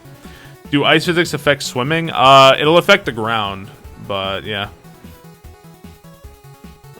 Yeah, there's custom exceptions to everything. I'm not going over custom stuff today at all. Anything else? Which tile holds up items but Mario passes through? That is a 1F0. Here, I can show you guys 1F0 quickly. So 1F0 is usually is a slope assist tile. It's something that's designed, I think, to help sprites go up slopes, whereas Mario doesn't have that ability. So I can show you guys quickly 1F0. I don't want to go too deep into 1F0. Let's see. So we're gonna make, usually 1F0 is indicated for the player in some way. So we're going to take this part. This is the top of a bridge right here. We left clicked and we're right clicking it here. We're gonna change the act on this to 1F0. 1F0 is the sprite, or is the ground. Hang on one sec. Let me just show you guys quickly what 1F0 does. Just one second. I didn't plan on going over 1F0, but since somebody asked, I guess it's only fair. It is pretty useful. Okay, let's save. We're going to add a sprite here. Why don't we go ahead and add a Goomba here. And we'll add a Goomba over here as well. Oops. Okay. Let's load back in the level. So I made a new tile and made it act as 1F0, and now that 1F0 tile is going to have different properties than usual. I'm going to be responsible for more bad ROM hacks. I think that that's a negative interpretation, and I think teaching people how to do stuff is not a bad thing, like, ever. So you see how the sprite is frozen on top of the 1F0? I can pass through it, the sprite cannot. 1F0 is one of the only tiles that does that. You can see it here as well. This is often something people use for different level applications. Basically, there are all kinds of crazy-ass blocks in Super Mario World that do all kinds of crazy-ass things. So, in terms of what blocks do what, I encourage you to explore. There's also guides on SMW Central. There's a lot of really great resources on SMW Central. I would encourage you guys to use those. Yeah, 1F0 is just one of the more, like, notorious ones. Yeah, this is the block that people use for, like, the crazy, you know, Glitch Cat, West Slasher style, endless shell jump levels. Like, these are often pretty indispensable for that style of level. It also preserves the sprite momentum, so you can see he's kind of moonwalking away from me. Yeah. What is 1F0 originally? Map 16 actually tells you it's a slope assist tile. It's meant, I believe the original intention of 1F0 was to help sprites go up slopes, because sprites don't interact with slopes very well. They often clip through. So 1F0, I believe, was intended to help sprites climb up slopes. Let's see. What else could I show you guys here? Oh, you know what's actually good? You know what I can show you guys how to do? I can show you guys how to make an indicated Kaizo block. That would be pretty good to show you guys. Okay. So, just as another thing to do in Map 16, this is something that a lot of people probably want to see, and they want to use somewhere in their levels. If you want to indicate where a Kaizo block is, you'll often see these right here. One sec. These blocks right here are the Switch Palace blocks. You probably want to, maybe you want to use those for something else at some point. You don't want to use those, like, you don't want to replace what these are. So you just go ahead and take one of these, left click, scroll down to where we're making new blocks. Let's right click here. So yes, now we've got outline of a yellow switch block. We just want to change the act on this to make it act like an invisible block. So we're indicating our Kaizo blocks here. So we just have to find the invisible block somewhere here. Where actually is the invisible block? Visible tile. Yeah, where actually is the invisible block? I don't know. Oh, here it is. Invisible question block with a coin inside that'll show up in Mario. Oh, no, that's not the right one. Invisible 1-up. Oh, here we go. Invisible coin block that only becomes visible when Mario hits it from below. So this is your classic Kaizo block right here on the map 16. One sec. Whoops. Whoa, how am I doing? Oh, that's how I'm doing that. Right here. This is where it is. This is your classic Kaizo block right here. So our act as here is 21. 21 is the act for the Kaizo block. So we take our new map 16 tile, change the act here to 21, hit save, and now if we hover over, it'll tell us that this actually is an invisible block. So now we have our indicated Kaizo block. So we place that right there. I can barely see that because I'm colorblind, but that's fine. Okay, let's turn that off.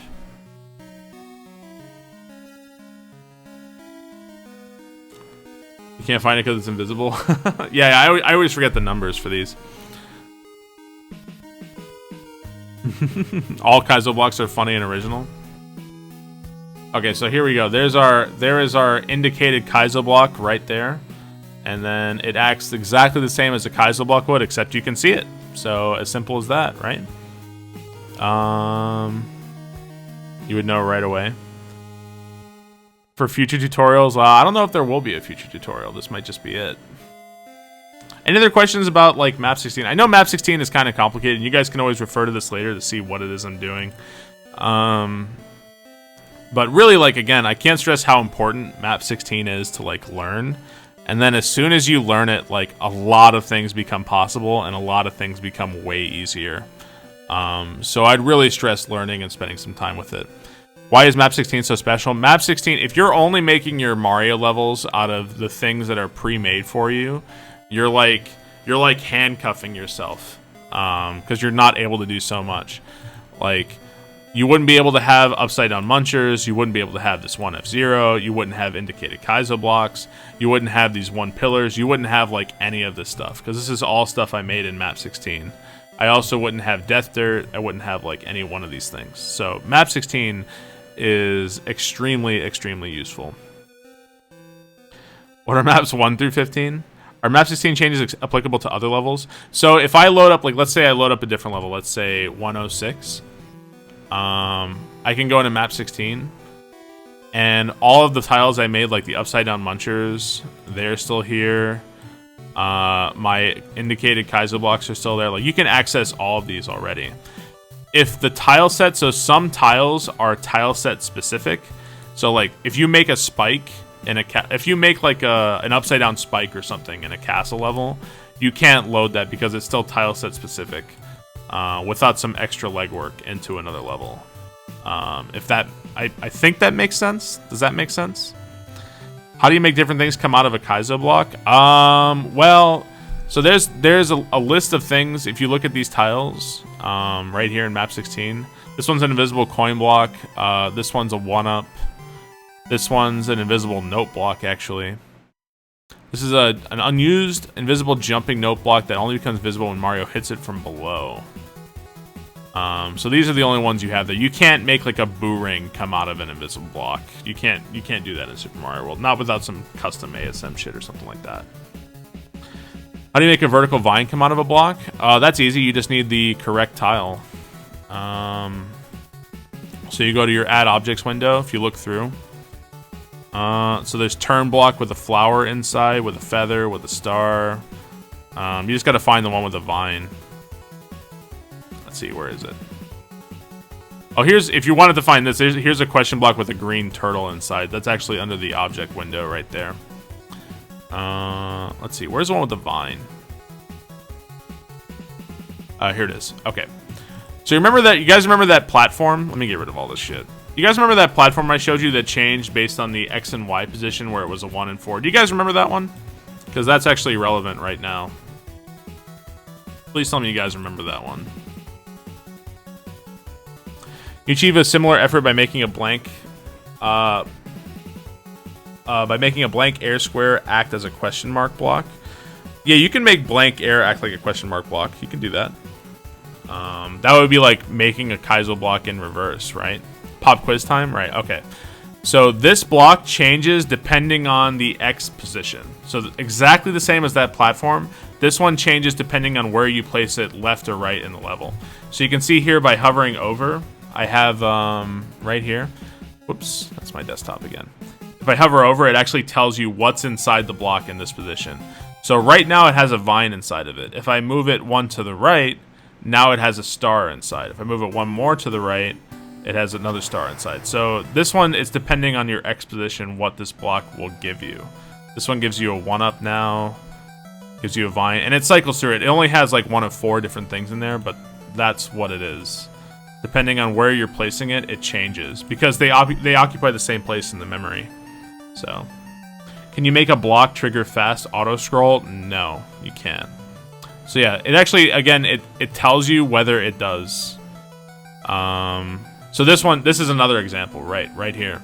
This one says it's a turn block with a blue or a silver Pswitch inside, and depending on where you place it. So right now it has a silver POW, and then now it has a blue POW. So some things in Super Mario World change depending on where you place them. And this block, the platforms, those are examples of that. There's no way to place that block anywhere on the screen to only have a vine. Yeah. No, that's exactly what we're doing. So this block, so we're going to place it here. Okay, so now it has a vine inside, right? Let's save the level. Let's go into the level. No matter what, when I hit this block, it will always have a vine in it because it's on the same X position. Will a silver Pswitch instant kill Death Dirt? That's a good question. I'm actually not sure. I can find out, I guess. So yeah, it doesn't matter where I load this or like how I hit this. It will always do that. I guess I never really used silver Pswitches very much. I never even thought about that. But yeah, it doesn't matter where this is. This will always load. This will absolutely always load a vine, no matter what. But if I move it right one, now it will always load a star. So, good extra credit. Here's another thing you want to be aware of in your levels. In Mario Maker, there's like a top of the screen, and you can't get over some shit. In Super Mario World, though, you can just jump over. The top has no limits. You can just always go over. So that's something you want to be aware of in Super Mario World. I've seen some of us in here, Chris, excuse me, have made levels where you can just jump over the whole thing in the past. Don't let people jump over your levels if you're designing them. I know if Lunar Magic is GPL or open sourced. I don't know. I don't understand that question. So yeah, I can jump over and go over the entire level. Called out. Dude, it happens to all of us, man. It happens to Panga. You feel attacked? I'm not wrong, though. That's the thing. What's the block that if a dead Mario hits, it revives? That's a custom thing, Food Flare. That's custom. That's not in vanilla Super Mario World. Any other questions about Map 16? Is there anything you guys want me to like go over again here? Because I know Map 16 is like a lot to take in. It really does get easy, and at some point it becomes like second nature. Like to me, editing Map 16 files is like nothing. How do you flip a muncher? I did explain that. I can do it again. Is there a way to adjust the blocks pixel by pixel? I think if you want to go pixel by pixel, you would have to use a different program. You can do an 8x8 and you can edit them by quarters, but you can't. I can't edit them pixel by pixel here. I think you'd want YYCHR. Yeah. I think that's the name of the program. Will this be on the final? Yes. Semi-solids? Semi-solids are pretty easy. Semi-solids, you don't even need Map 16 for that. Again, you can use Map 16 for that. You just want to bring up your Add Objects window. And, let's see. Oh, okay, bye. You just want to find your semi-solids here. Where is it, anyway? Okay, so here is one example of a semi-solid. You can just walk through this. There's an example. Let's see. What else we got? You can add some bushes too. We can add some bushes, baked beans over here. Oh, that's funky. That's technically a semi-solid. Well, actually, no, that's not semi-solid. It's not solid at all. I think technically these ledges are semi-solid. I think. So yeah, these are different kinds of semi-solids right here.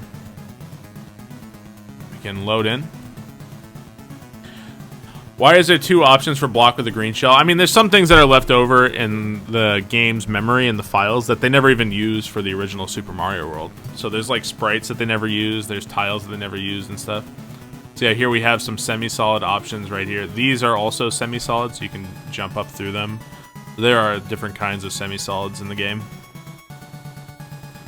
Any other questions? Small Dickland. Yeah, there are many different versions of Lunar Magic. I think mine is the most recent, up to date. I think. Will the exam be curved? No. We're all gonna fail. Anything else? I'm behind some versions. Well, fuck me. I'm always behind. I can't win, man. Can't win. Next is like, remember when I started and I said there are people who are so much better at Lunar Magic than me? Nexus would be one of those people. Nexus would be one of those people for sure. Do you do multi-color palettes on 16? No. So I didn't really want to go into editing palettes. I guess I can do a short thing on editing palettes here. Here's one thing that will save. This is one thing that will absolutely save your ass if you're editing palettes and you don't want to fuck up your game. This is something that will save you, and it saved me a number of times if you fuck up. If you do any fucking around with the palette editor, make sure you hit this button right here. This is the enable custom palette for this level. And if you do this, it will not make... See, if I do this, if I don't have this enabled and I start changing, like, random shit to the background, like, let's say I'm like, alright, well, I'm going to change this to, like, blue, right? I start making these, like, crazy-ass changes wherever I feel like. I'm not just changing the palette for this level, I'm actually changing the palette for all levels. So if you're making any changes, you're fucking around with the palette, just make sure you do this, and this will really save your ass. Take it from me, from somebody who has fucked with the level palettes. Just make sure you do that. With that said, if you want to flip through some basics, so there are actually default grounds in Super Mario World that you can flip through, and this you can do this. There's no problem in doing this. These are actually the default grounds. And you can just go through these in Super Mario World. These are ones that Super Mario World has loaded already. So like, let's say we like this one instead. We can go with foreground palette. This one, we can change the background color. These are the presets in Lunar Magic for Super Mario World. There's no problem in flipping through these like at all. You can do these pretty free of danger. You can see that some of the backgrounds still look fucked up, like no matter what. That's just Super Mario World though, you know? So we can go with that, and there we go. So we didn't fuck up any other levels by doing that. We just changed the way this level looked, you know what I mean? While not checking that, override other custom palettes. No, if you have that checked in every single level, you like, see, I changed the palette in this one. I didn't change any other levels. All the other levels still look identical. I always end up fucking my palettes up anyway. Because I fuck with shit way too much, but yeah, that's how you do it. And you can change every single individual color in a level to whatever it is you want to. I wouldn't really recommend messing with it too much. But if you're saving backups, and if you have enabled custom palettes for this level, you can make some pretty cool palettes. It's just something you kind of gotta get the hang of here. Sorry, one sec. My own background is triggering me. What color is that? That's not it. There we go. That looks a little better. There we go. Now we fixed it. See, awesome palette. Can you change the background?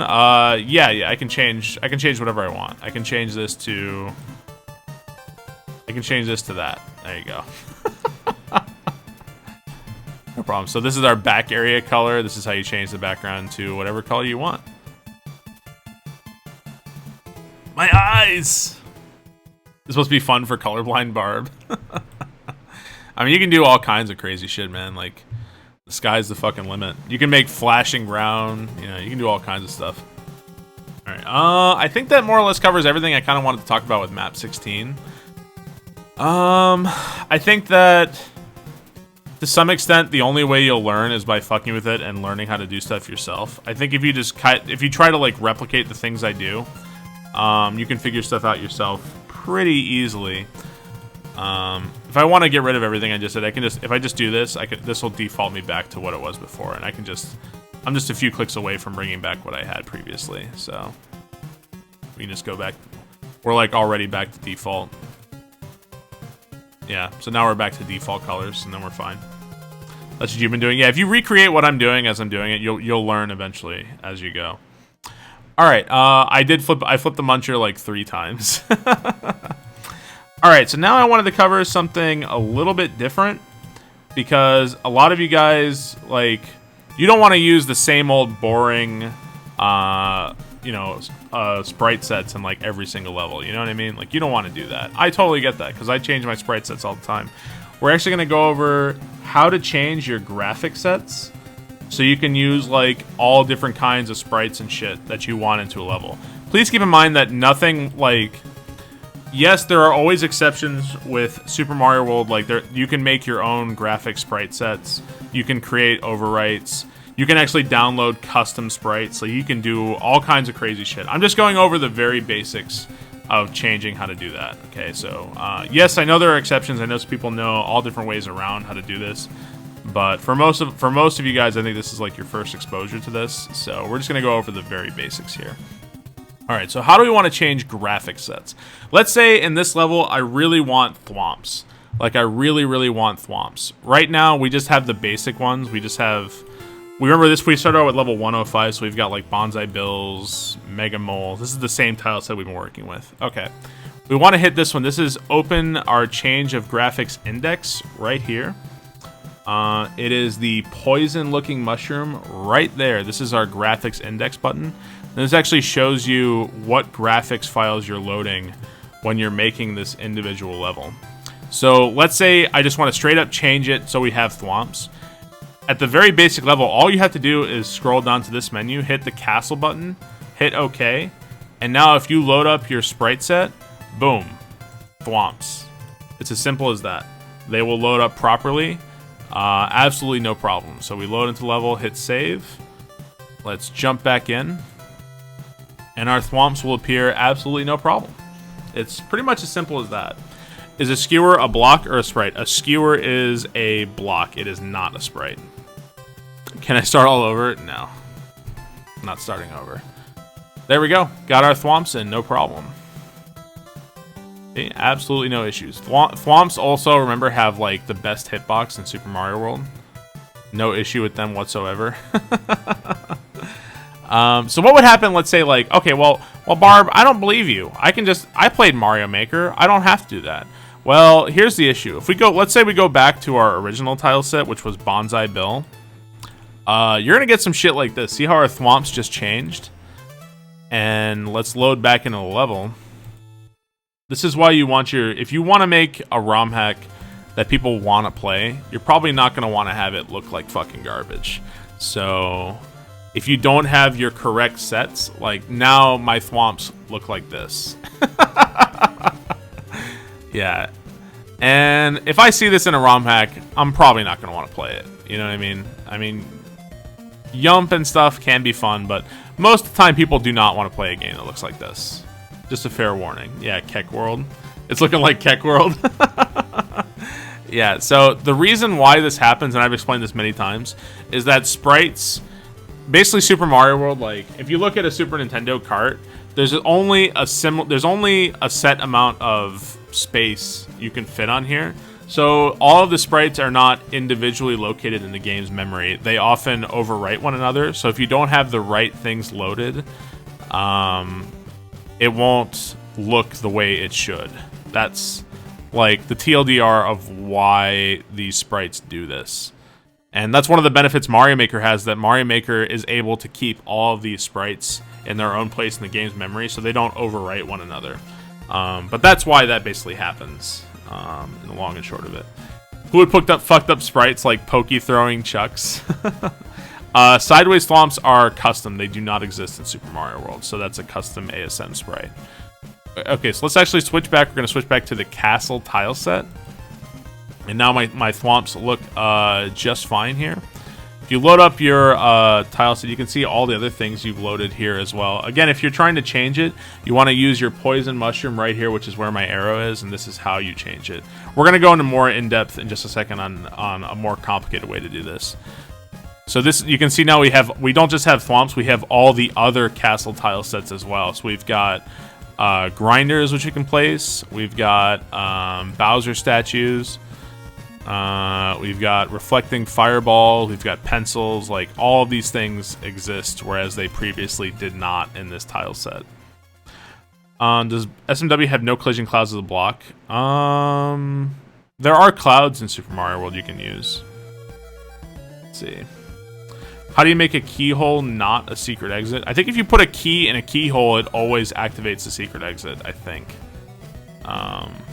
So yeah, if we go back in a level, we'll have all of our normal castle tile sets, no problem. Let's load it back up. But you can actually customize it even more than this, than what I'm showing you currently. So I'm going to show you in just a second.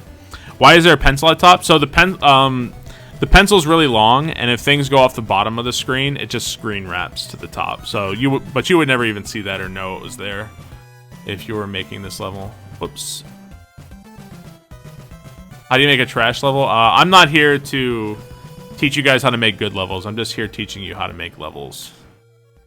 So. Oh. I think I think the saw was hidden behind the semi-solid. Let me get rid of my semi-solids here. Oops.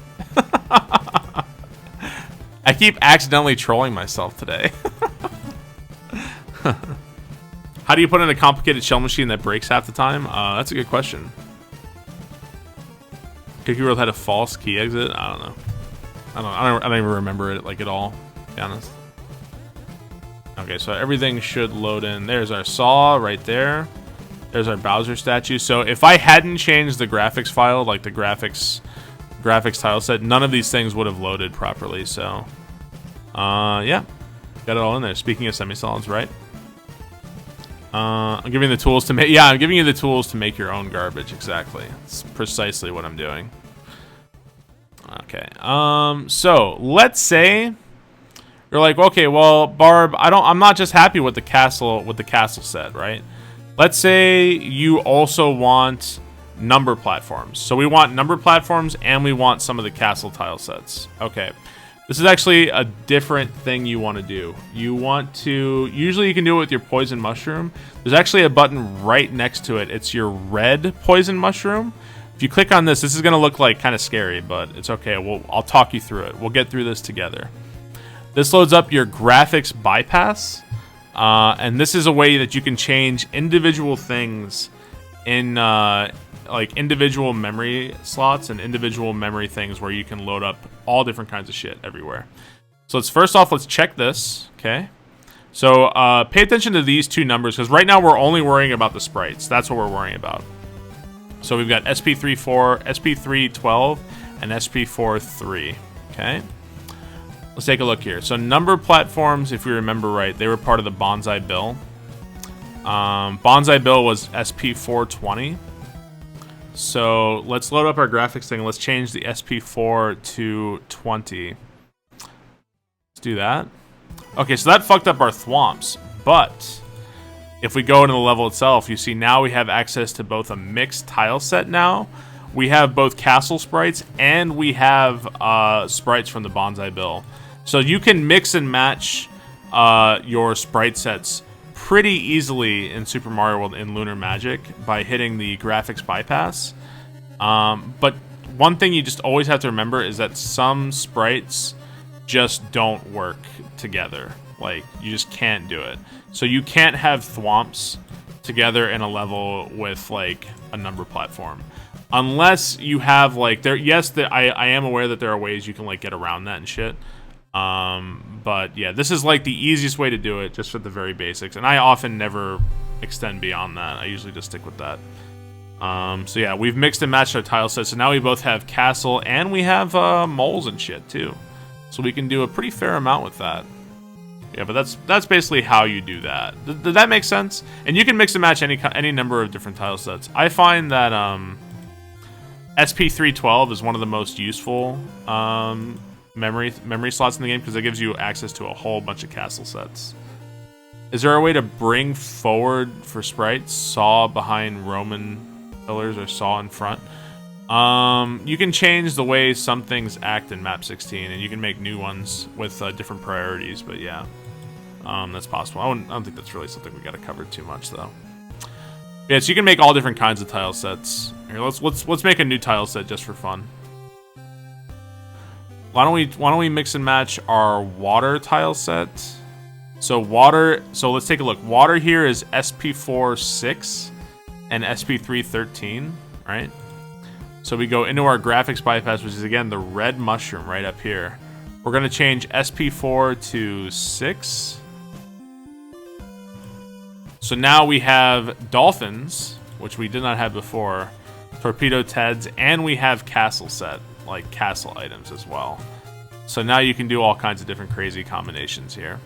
If you're ever wondering which ones do what, all you have to do is hit the blue poison mushroom, and it'll tell you exactly which ones load what. But this is how you mix and match your tile sets pretty easily. We can have our dolphin generators, our castle tile sets, pencils, hotheads. You can do it all, man. Just remember that some things just do not combine together. And as long as you're doing that, you should be good. Okay, save, and let's go in. Can you mess with the physics, like make Mario jump higher or run faster? The things you're asking about are things that are changed in the game's coding through ASM. And by doing ASM, you can change pretty much everything in the game. You can do things like custom Gundam fights and reverse the gravity and fucking all kinds of shit, man. We got our blurp fish, got our hothead, got our saws. There's our dolphin generator starting up. Yeah, all different files in the game. And none of them look fucked up either, so pretty simple. Custom frog suits, yeah, people have made that. If you go on Super Mario World Central, people have done crazy things with the game and made all kinds of crazy shit possible. So, if you're thinking of it, somebody has probably done it, and they've done like the hard work for you. You know what I mean? Okay, so that's basically like editing the basic sprite sets. And again, you can mix and match and try your own combinations here and figure stuff out for yourself if you're trying to get certain. Just remember that some things just don't combine well, and that you just can't combine them easily, not without doing some extra work. So, but now, so we've edited that. We're still in the graphics bypass though. Let's say, for instance, we wanted to make this level like, what if we want to make this level like a fucking cave level instead, right? We can actually just straight up do that. We are that powerful. So let's save this for now. We're going to delete all these sprites, just get rid of them for ease. All right, let's go to a cave level real fast, and it'll help us to write this down real quick. Okay, so we've got a cave level here. All right, let's take a look at our graphics files here. So we're still in the graphics bypass. Again, this is the red mushroom. And if you look at this level, so this level has, I think it's the FG3 is the one you want to pay the most attention to. For foreground, and I think the background is the one you want to pay attention to is C. So let's go ahead and write this down. We'll just write down all these numbers. Don't pay attention to the graphics files for sprites. We're only looking at the foreground and background right now. So let's write this down. We've got 14, 17, C, and 1A. And don't worry about BG2 or 3 right now. Don't worry about that. All right, let's go back down to our level real quick. We're going to, again, hit the red mushroom here. And we're going to change these values to be in line with the cave. So here we have 14, 17, 1B, and 15. So we're going to change this one to C. Where the hell is C? There it is. Change this one to C, and change this one to to 1A. Perfect. And that's how you make a cave level, right? Alright, so we're almost there. We've almost gotten there. We're almost ready with it.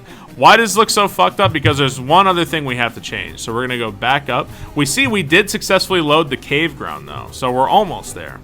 So let's go back up to this level, this is the last thing you want to do. If your background ends up looking like that, you want to go over and you want to hit the Mario head right here. Go over here and hit this Mario head, and it'll tell you the SNES register and level mode.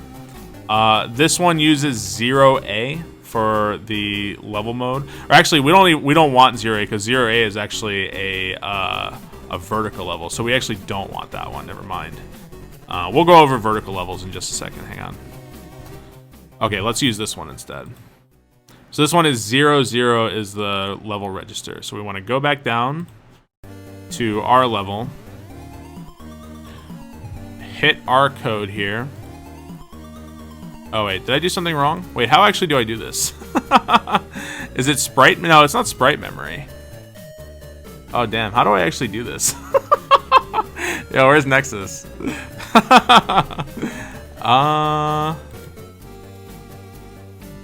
How actually do you do this? I honestly don't do this very often. I stopped functioning. Yeah, I don't remember how to do this. Hang on. Is it not the level register? Nice ROM hack, Panga. Yeah, you can change the background by doing like that. Unplug it and plug it back in. I know I did this recently. Hang on.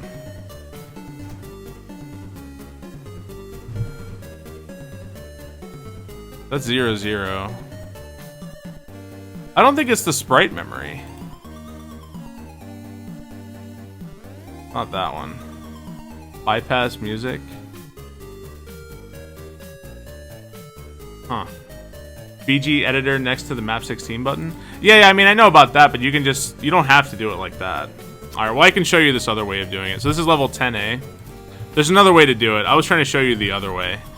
But you could also just do this. You hit the background layer 2 editor.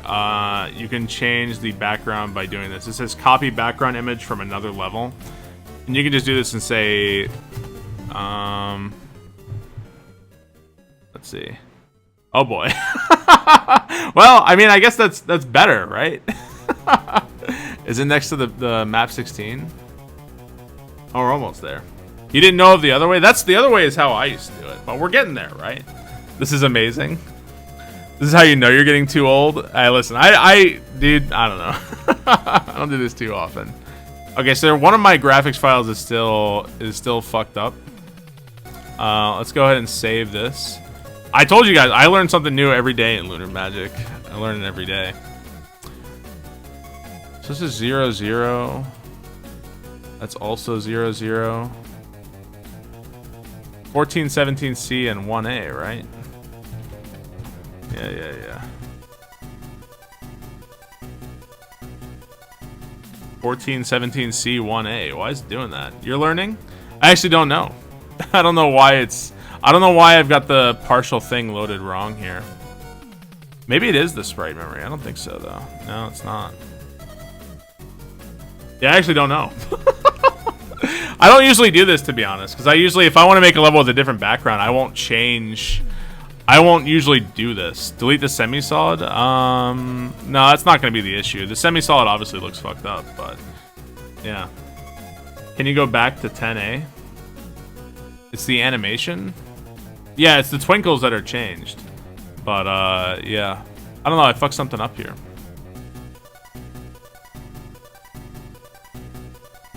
We're trying to make it underground, right? Now I kind of want to fix this, though. Oh, that's what I had to do. Okay, so you had... Okay, this is how you fix that. My mistake. I fixed it. I figured out. I remembered. You want to change the graphics in the header. So we wanted to make this a cave level. All I had to do was change this one to match up with underground. There we go. That's how you do it. So what I had before, I think this was still on normal. Yeah, that was why it was fucked up. So all you gotta do is change this over to underground. And then we can actually change this. We can even change this again. Let's go ahead and change it again just for the sake of argument here. Let's say we want to change it to a castle. Let's say we want to change it to a castle, right? All right, let's figure out how to do that. So our castle, we'll write this down again, is 14, 17, 1B, and 18 in the graphics file. These are the graphics files I'm referring to right here. So let's go back to our level. We're going to change this to 14, 17. 1B, and 18. Okay. Okay, so our foreground looks like a castle, but our background looks like a fucking nightmare, right? Go over here to our index of graphics, pull up the drop-down menu, and hit the castle. And I made stuff worse. Alright, where is this again? Hang on. This is part of the fun of Lunar Magic, by the way. Is horribly breaking shit. 10D is what we want. Alright, let's hit over our background. And you want to hit this button, which is copy background for another level. Hit 10D. There we go. And now we got our castle. So we turned our starting level with the bonsai bills and our Monty moles and shit, and we just straight up changed it into a castle. So that's pretty fucking cool, right? We can make our castle not look stupid if we just scroll through our default grounds here. Somewhere. There we go. Back area.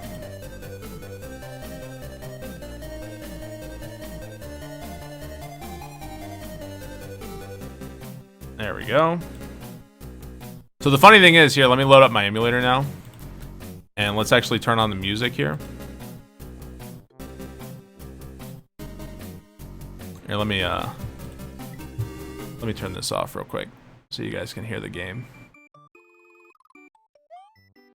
Here's the amusing thing is that if we load up the level, if we load up Big Dickland. Oh, is it playing the castle? So it's playing so right now it's playing the happy above ground music. But yeah, we have made our castle. We just have to change the music over if we wanted this to be a castle. But yeah, pretty amusing. Whoops, and I did not make a save state. But yeah, that's basically different ways of flipping through graphic sets. I definitely could have done a better job preparing on how to explain that. But did that kind of make sense? Why can't it be a cheerful castle? I mean, it could be. Why not, man? Barb Teach should be an emote? Fuck no. No way.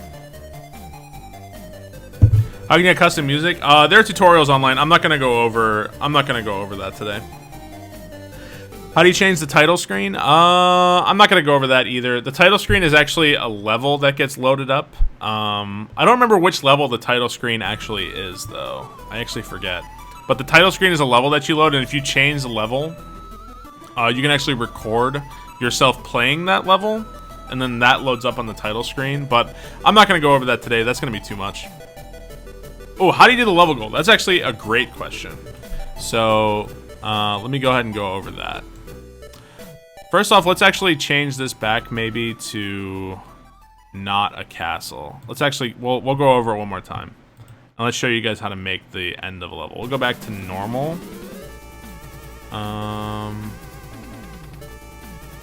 Let's see. Well, maybe we'll go back to a cave. Hang on. We'll make it a cave again. C 1A. Okay. And then what was our level we were using? It was 10A. So we're going to load in the background from this level by hitting our background editor. This is the background editor, by the way. Right there. This button is our background editor. And we're going to hit this button right here, which is the load from another level. So we're going to copy the background from 10A. Okay. And then change this one to underground. Alright. Now we've got our cave level now that we're making here. No problem. Teacher Barb. Yo, what's up, Dawnback? Looks perfect. Alright, so we want to make the end of a level. We want to figure out how do we end a level. First off, we want to hit our layer 1 editing because the goal tape is actually an object you place. So you want to place it here. Usually you can see that there's like a bottom to it. You guys see this like little piece of grass right there? It looks kind of weird. You can drag it here, and then you actually can use if you're using a mouse, you can use a mouse wheel. If you roll your mouse wheel forward, it will put it behind the ground. So now, see, if you roll it backwards, it puts it in front of the ground. If you roll it forward, it puts it behind it. So this isn't enough though. So if we load into the level, let's go ahead and load in. That is not enough yet. We're not quite there. Do I still have my... I should be still muted. Okay, we're still muted. Alright. Stuff in front. Yeah, if you want to change where things are in front or behind other things, you can just use your mouse wheel to scroll it in front or back. Oh! I loaded up the wrong ROM. You guys aren't supposed to see that. Oops. That's the wrong ROM. I was really confused. There we go. Back to Big Dick Land. Alright, so here we are. Alright, this is obviously not enough. So it's like, oh man, what the fuck are we missing here? Like, we're clearly missing something from the level. We can't beat it yet, right? The goal tape itself is actually a sprite that you want to add. If you scroll down on your sprites window, you need to slap down the goal tape itself. So here, there's actually two kinds. You actually have a standard goal point, and then there's a secret goal point. The difference between these two is that the standard goal point loads up the standard exit on the overworld, and the secret one loads up the secret exit. So they both accomplish different things depending on your overworld exits. If you have a secret exit, you want to make sure that you put the correct goal in the right place. Otherwise, it doesn't really matter. So we're just going to put a standard goal point. You actually want to place it at the bottom. If you don't place it at the bottom, here, I'll put it right here. Normally where you want to place it is here. If you place it up here, though, I can show you guys what happens. We'll load back in real quick. Can you have multiple secret exits on a level? Well, the way overworlds work is that there's a standard exit, and then there can be a secret exit. There can't be, like, secret exit 2, secret exit 3. You can only have the 2 exits in an individual level. Okay, so yeah, see how far up it goes? You actually do not want to place it in the middle of the goal point. You want to place it at the bottom. So that's the result of you not placing it here. That's why that can look a little weird. Load that up. Can you have a secret exit but the overworld doesn't highlight the level as red? Oh yeah, absolutely. Yeah, certainly. What about Orb? Orb is a sprite that only exists in the mushroom tile set. I can actually show you guys how to add orbs. Okay, so now this looks normal. No problem now. And it works out perfectly.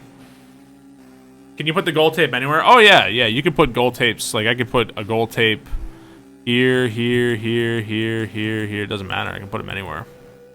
And load in the level. And there's levels in like jump and stuff that the goal tape is actually an obstacle because in Super Mario World you can die after you get the goal. So you have a layer 3 gold tape? No, you can't. So now there are gold tapes everywhere, right? So let's say like, oh, I got the gold tape, but I died. So yeah, I mean you can even be really creative and make your gold tapes into obstacles if you were so inclined. But that idea has been done, of course, but you can do all kinds of crazy shit. What's layer 3? Layer 3 is... I can go over layer 3 while I'm going over layer 2. I think that probably makes the most sense. Do midways work the same way? Midways are a little bit different. Let's get rid of... I'll show you guys how to do midways as well. Let's get rid of all of this. Okay, so if you're looking for where are midways, midways are under the add objects, add sprites thing. So you want to find your... You know what? You actually don't even need this, but if you want to make your level look nice, you can slap down your midway right here. There's your midway point, and then you just got to scroll down here, I think. And then there's your midway point bar. Okay. Here's one important thing, though, with placing your midway. Once you get the midway, you have to pay attention to where your midway entrance is. So if you put your midway entrance... So, like... Basically, when you get the midway, when you die, you have to also set where you go once you get the midway. So, like, let's say you get the midway and you want the player to spawn. You don't want to place it like here, right? Because if you place it here, this is what's going to happen to you. I can show you. So you want to be careful of where you're placing your midway entrance. If you get the midway, when you go back in the level, it loads you wherever the midway entrance has been placed. So. Oh, there's all kinds of custom ASM shit. Like, there's an insane amount of custom midway shit. Or custom orb shit. Okay, so we got the midway, we're playing the level. Let's say now we die. Okay, we died. We'll go back in. Troll midway that kills you. Okay, so where is this gonna load me now? Up, it loaded me in the death dirt. So you want to make sure you are placing your midway entrance in a place where the player can actually use it. My advice in general for testing your levels to make sure shit like that doesn't happen is to test your levels without save states as much as possible, as much as you need to. If you're just starting out, I would just recommend playtesting your levels from the very beginning all the time. But yeah, midway entrance matters a lot. So let's say now I put myself here. I can actually use my midway to advance in the level. So there's all kinds of crazy shit you can do. So now the only way to actually get forward is to get the midway and now die, which is, I guess it's a little bit like Panga World. Panga World did that. Retry system is custom ASM. I'm not going over custom ASM today. I'm just showing people the basics on how to do lunar magic stuff. So now there's a midway, and now there's no way for me to advance. So if I die and go back in, yeah, no problem. There's tutorials on lunar magic already, or on SMW Central, on how to add custom stuff. So, okay, so now I spawn on the other side of this wall now. You know what I mean? It's like dying to Seath. Yeah, a little bit, right? There you go. Now we're on the other side. Can we see a silver Pswitch when you still got a level with Death Dirt? Sure. Why not?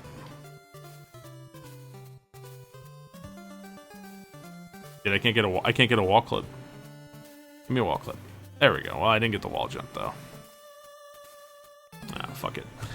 How do you change the number of lives? Give the player infinite lives. Infinite lives is ASM. If you wanted to get around that, you could just give the player a moon every time they came into a level, or one-ups. That would work as well. But that's again custom ASM. You don't need that. You don't need custom ASM. Like I'm making Grand Poo World 2, and I don't have infinite lives or fast recharge or anything like that. That doesn't stop me from making as many levels as I have. You know what I mean? So what was somebody? Oh, somebody wanted to see a silver Pswitch. That's kind of a basic thing, but basically in Super Mario World there are two different kinds of Pswitches. Let me go ahead and show you. If you came from Mario Maker, you probably aren't aware, but one sec. Let me add in the Pswitches. Where are they? Okay. So in Super Mario World, there are blue Pswitches and silver Pswitches. Again, this is one of those things where, see how it's a silver Pswitch now? If I make another one to the right of it, this is dependent on the X and Y position of the Pswitch. So if we have the silver Pswitch, the silver Pswitch does one thing, and the blue Pswitch does another, and I will show you what they do. It's pretty straightforward, but a lot of you guys may not know this. This is an extra thing that Super Mario World does that Mario Maker does not. Mario Maker only has Pswitches.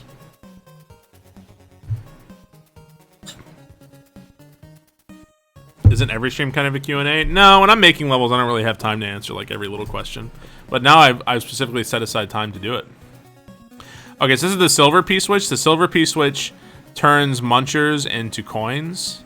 Oh, it actually, look at that. It did not turn my death dirt. Look at that. It did not turn my death dirt into coins. So there you go. But if we hit a blue Pswitch and we get a yump, that turns our blocks into these blocks. So... yeah, these different Pswitches have different effects. You did not know. Coin dirt? Nah. My death dirt is fine. Unbeatable death dirt. This is like going to a composer level and watching him explain everything. Well, I mean, people ask me a lot for this tutorial. I wouldn't have done it if people were like, nah, we know all this shit, Barb. We don't want a tutorial. I'd be like, all right, fine, I won't do one. But people asked. People wanted it. Suppose the dirt would act like a coin even while looking like dirt? Maybe. That's possible. You turn the muncher coins into blocks with the blue Pswitch? You mean like... I don't think that's how it works, but I can try. Yeah, it does not work that way. You can't transform them twice. Yeah, it doesn't work that way.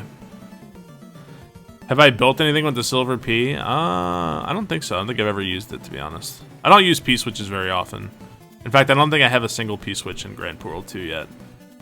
You find this to be very informative. Which blocks turn into coins with blue P? Oh, so here's another thing if you're not used to in Mario Maker. In Mario Maker, if you hit a blue P switch, it turns the turn blocks into coins.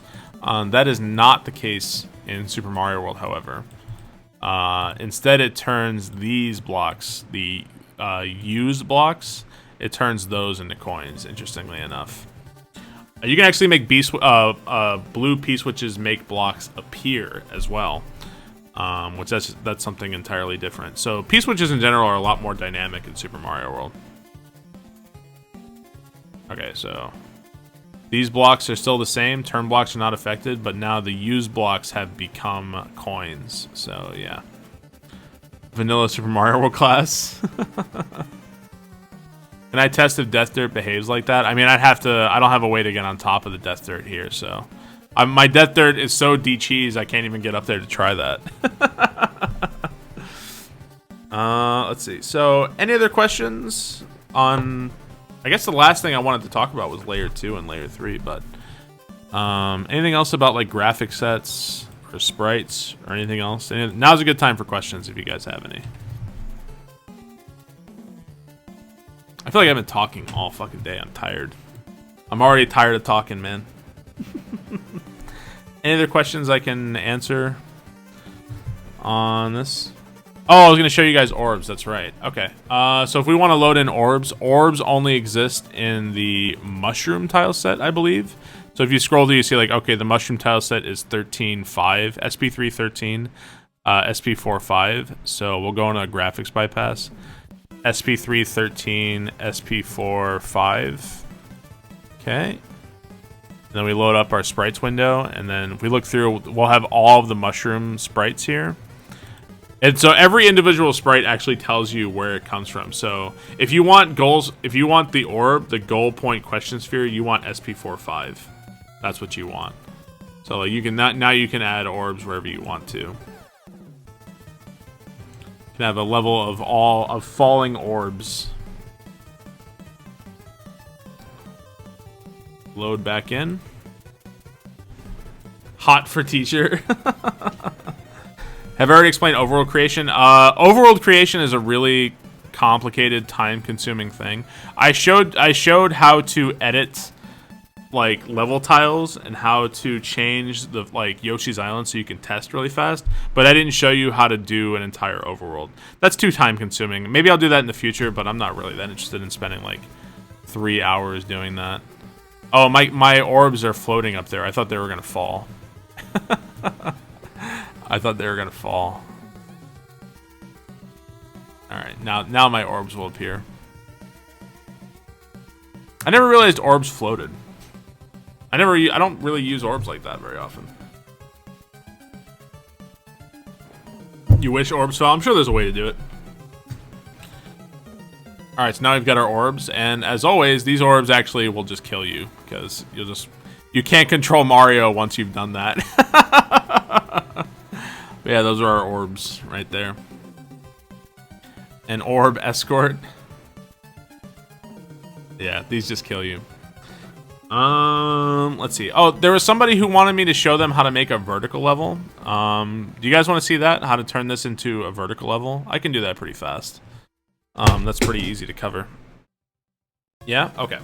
So we want to turn this into a vertical level. One thing that's always great is to, if something already exists in Super Mario World, if something exists in the game already, you can use that as like a reference. So we actually just saw like, okay, so here's a vertical level right away. This is the thing you kind of want to pay attention to. You want to go over here to the level register, the change properties in the header. So this is it's the Mario head right here. And all of this right here, all of these things, this is all the information you need. It actually tells you right here that it's a layered, a vertical level in terms of the layout. So all you have to do here is go into the other level. So we want to remember 0A. You can write that down if you want to.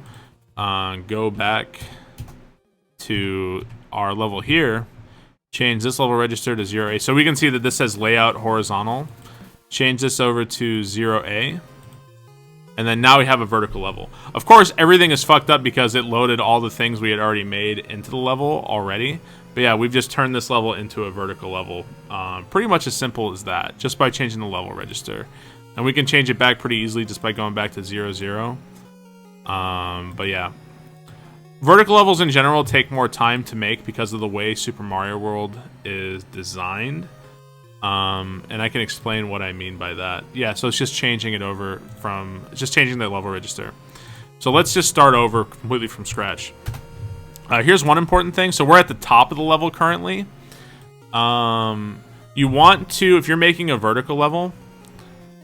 you want to start Mario on an even number. An even number screen. So 0, 0 would be even, 0, 2. You want to start on an even number. So let's go ahead and start Mario on 0, 8. Okay. We'll place some ground here too. Just go with some cement for now. And this is one of the things that's really frustrating and weird about making a vertical level, is that it doesn't just matter when you're placing things on a screen. It also matters when you're placing them in quadrants. So the level, this is screen 8. Screen 8 is divided into 2. So if you place, like, let's say you want to place ground here. Do you guys see how it's, like, wrapping weirdly? So, like, I didn't place anything in 0, 9. It's just appearing. But if you drag it over, you can see that it's kind of wrapping over there. So basically what it is that vertical levels kind of wrap around in a weird way when you're placing objects. So you kind of have to constantly be aware. That's why vertical levels take more time to make. So if you were to make ground, you probably have to make it so that the seams line up by placing things correctly. So let's say we're to put like ground right here and a ledge. Let's find a ledge right here. You can't just drag because that puts it below you, and you don't want the screen to go down there. You have to place it here and then place it in this screen over here. Does that make sense? So you just basically can't drag it over as freely as possible. You have to constantly be aware of not putting objects that go like that. So then now this will load up just fine. Odd numbers affect background scrolling. Yeah, I think that's what it is. It's just something, just don't start your level on an odd one. It doesn't make sense, but it's not your fault. Basically, vertical levels wrap when you're placing objects, so you just can't place objects anywhere, because the objects will wrap from one screen to the other based on how the game's memory works. That's like the best way I think I can explain it. So let's load into the level real quick. I'm trying, Haiku Type. I'm trying.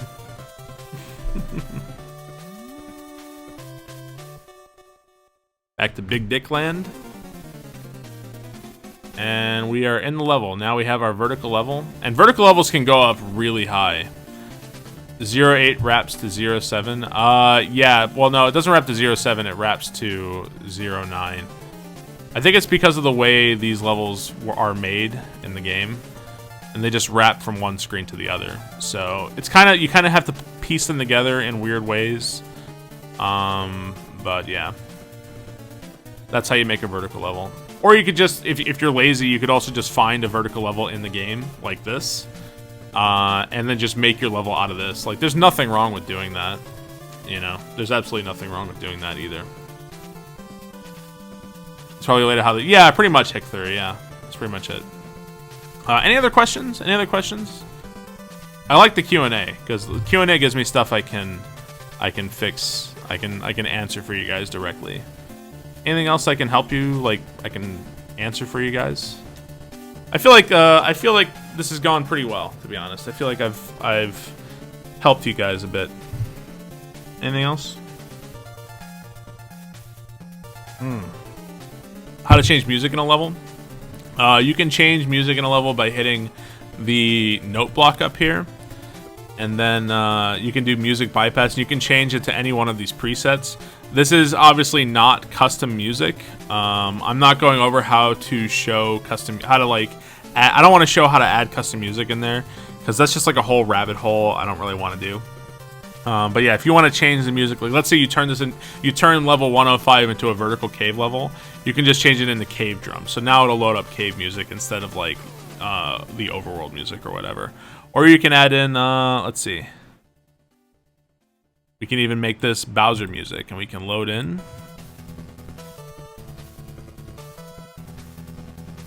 Did you go over pipe exits? I did. I did show pipes.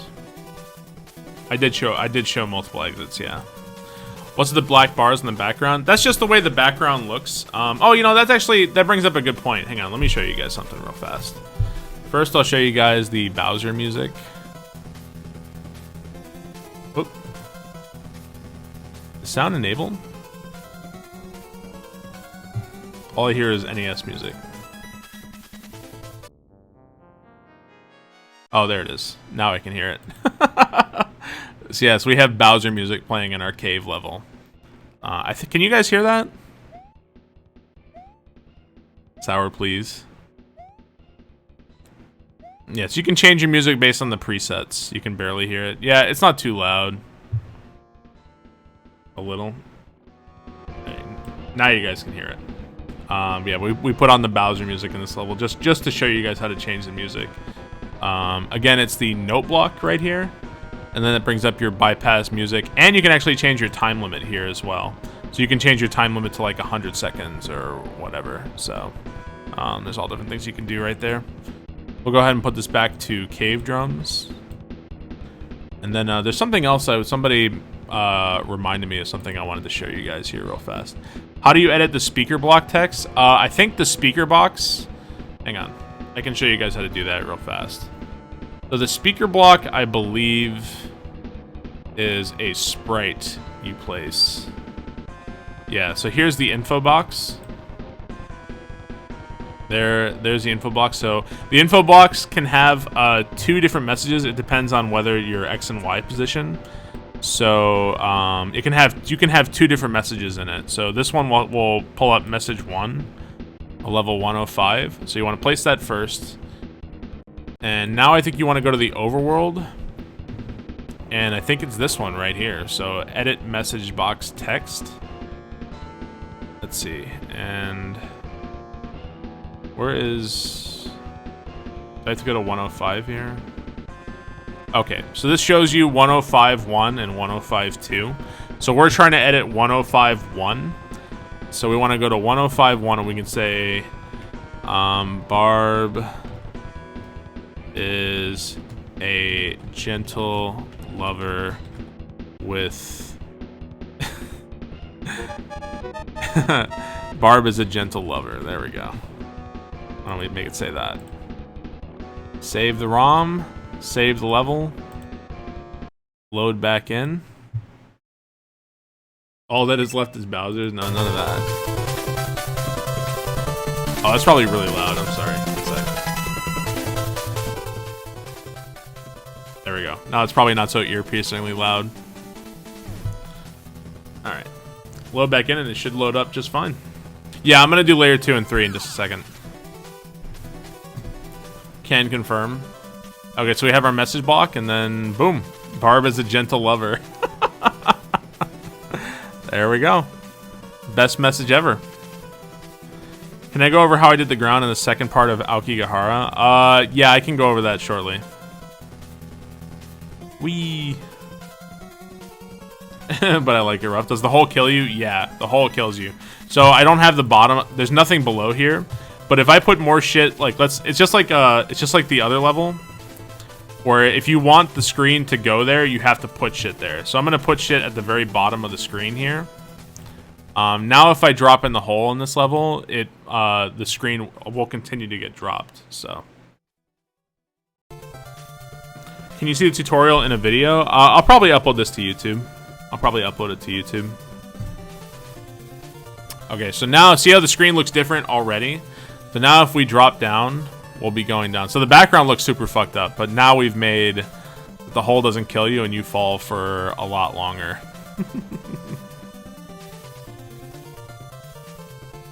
Yeah, vertical levels can be really fucking long, by the way. There we go. So that's as far down as the level goes. So you notice how the background looked all like fucked up and shit? You can actually change the way the background scrolls pretty easily by hitting this one. I think it's this one. Hang on.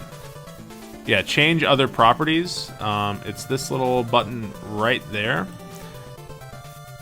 This one changes the background scrolling rate. So we don't want the background to look all fucked up like that. So we can actually go into our background. So H scroll is horizontal scroll. V scroll is vertical scroll.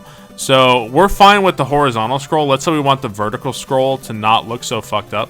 We can change the vertical scroll to be slow. So now we've got H scroll variable and V scroll slow. And now if we go back, whoops. If we go back in the level itself, one sec. Now the background, I don't know if it's gonna be perfect yet, but it'll look better at least. So can't see the buttons. Did you guys miss something? Did I fuck up? You couldn't see the buttons? What buttons could you not see? It's right here. It's a H scroll variable, V scroll slow. Is what you wanted. That's what you wanted right there. You saw it just fine. Thank you for the bits. Appreciate it. Thank you, no time to waste. Okay, so now the background will look... See how the background is now not scrolling as fast as we fall? So that was because we changed the way the background scrolling works. It still won't be perfect. Making vertical levels look perfect requires some editing of the background. But it doesn't look as bad as it did before. So that's really what we were shooting for. You saw the window, it's not the button I hit. Is there a certification after this course? There is not, no. Any other questions? Any other questions on this stuff? The last thing I really wanted to cover today was layer 2.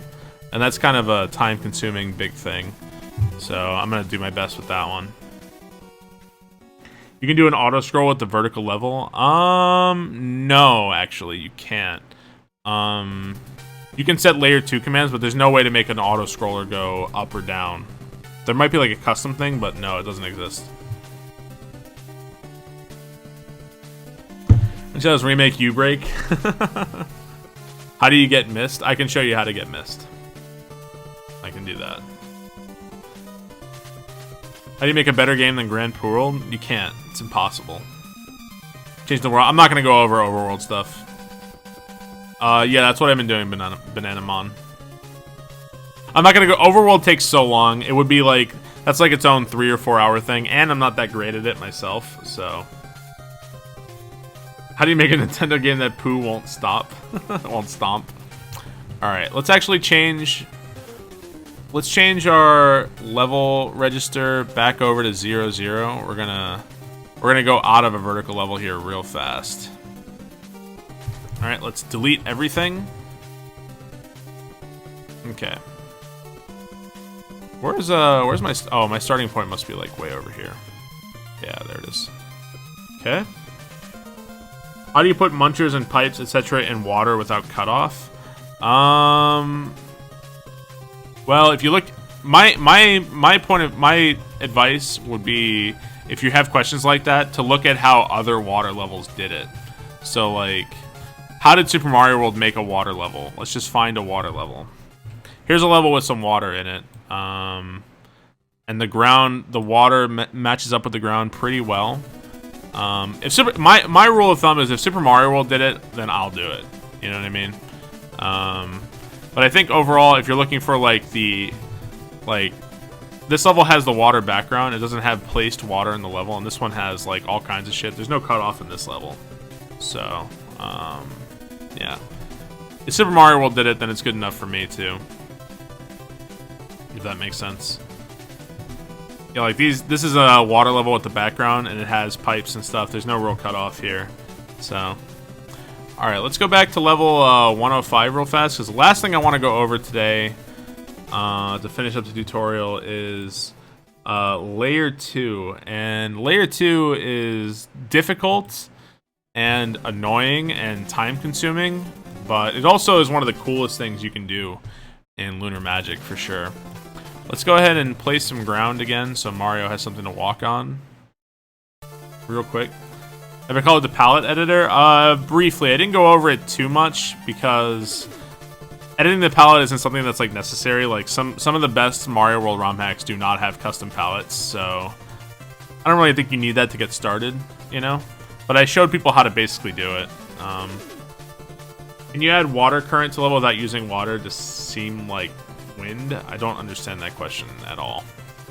Alright, so right now, you see how I'm clicking on this button right here is your layer 2 editor. You see how right now I click it and it's not letting me change off of it? Like I can change to Sprite, I can change to layer 1, but it won't let me click layer 2. That's because layer 2 is not compatible with this style of level because of the background. So if we want to do layer 2, we're going to have to change. You just can't do it in every single kind of level. Yes, there are ways around that with custom ASM and that sort of thing. But in Super Mario World, you can't make a layer 2 level with in any background all the time. You need certain styles of levels. So let's find a style of level that actually does have layer 2. And we're going to stick with a cave. Okay, this background. This background here is compatible with layer 2. You guys see this brick background? This one is perfectly compatible with layer 2. So you can use layer 2 on this one. Let's see. Also, this background is completely compatible with layer 2. So we want to do this. We want to change. So the level register is 0, 2. Right here, we clicked on the Mario head. And that brought us here. And this is what we really want to pay attention to right here. The layer 2 level, layer 2 interact, and layout. So we want to change our level register on 105 to 0, 2. And then that will make it compatible so that we ourselves can make a layer 2 level. Let's go ahead and go back to 105. We're going to change. We're going to click on our Mario head right here. And change this to 0, 2. So we have layer 2 level, layer 2 interact. We hit OK. It'll actually give us a warning that changing this level mode will cause Lunar Magic to replace the image on layer 2, which is our background, with level data. So that means that it's replacing the background with the ability to place layer 2. Otherwise, we can't place layer 2. So we're going to hit yes.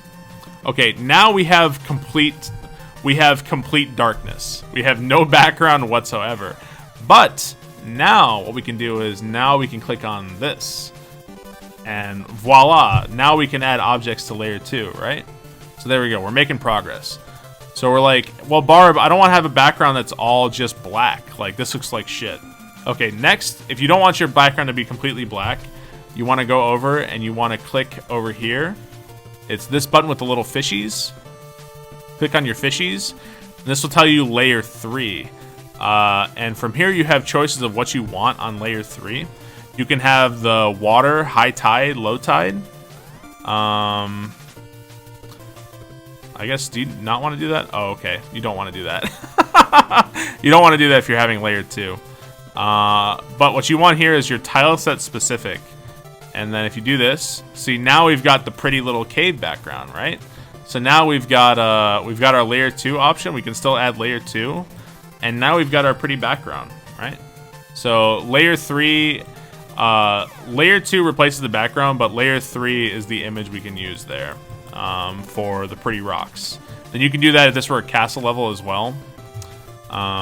You can do that as well in castles. Like if we take, let's say we take this castle, delete everything in this castle, and we want to add layer 2 to this castle level. So this background, again, like I've said, is not compatible with layer 2, so we can't just add layer 2 to this castle right here. It won't let us do that.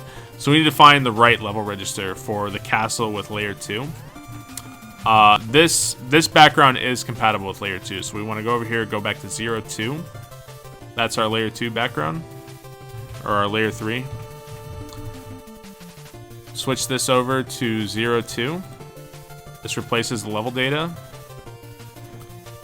And now we load up this. We've got our rocks. Our background is eye-searing, so we can change our back area color to something not so eye-searingly bad. Alright, there we go. So now we have layer 2. Now we can go in this castle level and add layer 2 on this one as well. So just be aware that if you add layer 2, you are replacing the background of your level. So, like this style of background, you can't have layer 2 with this background. It doesn't let you have that. you have to replace it, and you have to use certain kinds of backgrounds with layer 2. Like this one, for instance. Okay? So, did that all make sense? I know that was like a lot to take in. Basically just layer 2 doesn't work with some backgrounds, pretty much, is the TLDR. And you need to have the right ones. Does that make sense? What's the benefit of being able to build level in layer 2? Okay, I will show you. So, before you add layer 2, here's something. This is a guide, and this is the same guide I've been using, making layer 2 levels for like the longest time. Here is a link. This person and this link here on Super Mario World Central, it shows you every single thing, what all of the layer 2 settings do. It tells you exactly what they do on what screen right there. So if you want to make a layer 2 level, use that guide, and that'll tell you exactly what you want to do. Layer 2, what causes the layer 2 to move at all is sprites. And you can actually see the sprites right here. It tells you what variety they are. There is layer 2 smash 1, layer 2 smash 2, layer 2 smash 3, scrolls, all these ones. Let's say we want to do layer 2 smash 1, right? We want to place this up here in the top left of the level. This sprite causes layer 2 to move throughout the whole level. And if you follow the guide on Super Mario World Central, it will show you what the layer 2 is going to do on what screen. So here, let me go ahead and show you guys this real fast. We're going to go through the entire level, and we're going to go, this is our layer 2 field trip throughout this level. And we're going to see what the layer 2 does.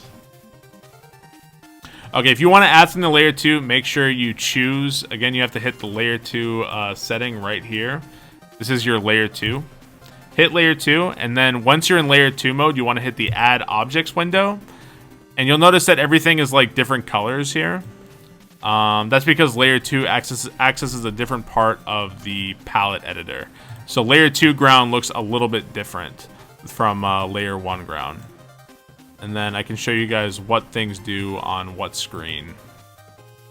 We'll go ahead and just use coins, just for the sake of ease. I actually don't remember, where is this setting? Hang on, let me see. Let me refer to the guide. So objects on 0 and 0, 1 smash down 5 seconds. So on 2 and 4, because of the way the game is built, layer 2 doesn't do anything in these screens at all. So it doesn't matter what you place here, the layer 2 won't do anything. So we'll put these down just to see that, just so we can see that they don't actually do anything. Let's see. On screen 5 through 7, they smash down immediately after they reset. So we'll put these on 5 through 7. Objects on 0, 8 do nothing. So objects on this screen do nothing. And then objects 9 to the end smash down quickly. And you've probably, if you've seen like Super Dram World or Grand Poo World, you've probably seen some of these before as well yourself. All right, so we're going to save real quick. Layer 2 is very time consuming, especially if you're trying to make like a Kaizo level. It can be a very, very time consuming thing for sure. Let me turn off. I guess I can leave my arrow on for now. All right. What's up, Lucas? I feel spent. Okay, so in screen 1, layer 2 doesn't do anything. Oh, wait, hang on. All right, here's something else. I forgot to do this because I forgot I changed my layer 2 background stuff. If you want to make your layer 2 work, you see right now on my emulator, you see how the layer 2 is doing like a weird thing? It's doing that weird parallax thing. That's because I didn't change my layer 2 scrolling options. You actually want to go here to this one right here. And if you want layer 2 to work, you have to change this to constant and constant, I believe. Or no, is it constant and none? I think it might be constant and none. That's what you need. Now the layer 2 should work. That was how I accidentally made that whole parallax section in Grand Poo World and then decided to run with it. That was how that whole came to be. Oh, whoops. That was how that whole thing started. One sec. There we go. It was a happy accident. You're paying good bits? I have received no bits. Thank you. This is a free tutorial. How did I configure layer 2? Okay, so here we go. There we go. Now my layer 2 is smashing. So these coins are on layer 2. They have replaced the background, and now they are responding to the sprite, which tells them to smash up and down. So this is the first setting. If you look at the guide, I used layer 2 smash 1. According to the guide on Super Mario World Central, this is the part of the screen where they smash down every 5 seconds after they repeat.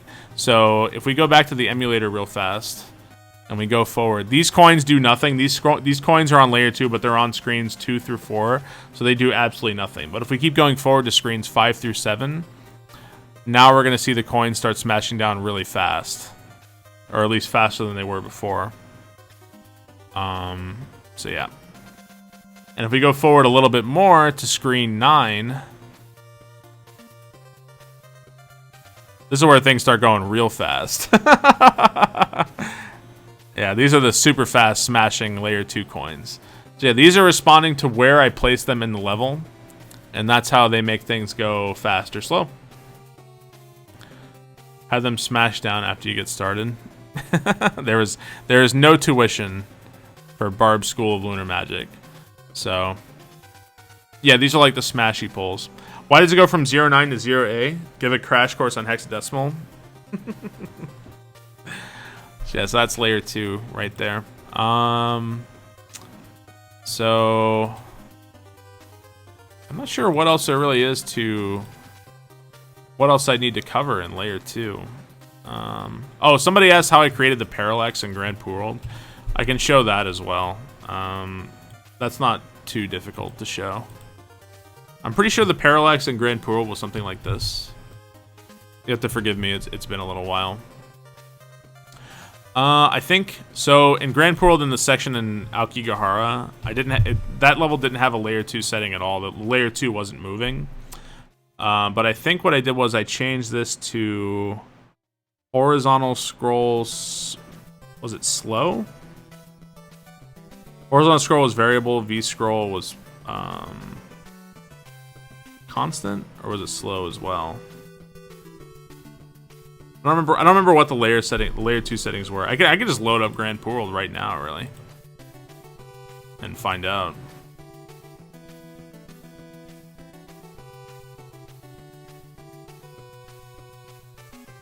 Let's see, where is that level in Grand Poo World?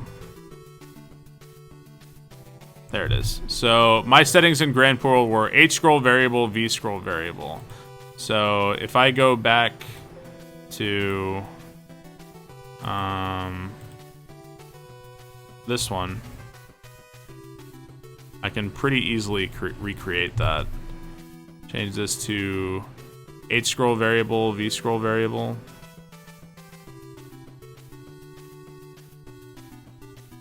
And so the parts that were moving were on layer 2. So now we can recreate all that dumb shit I did before. So now this is going to be all super parallaxy and weird. Go ahead, save, load up.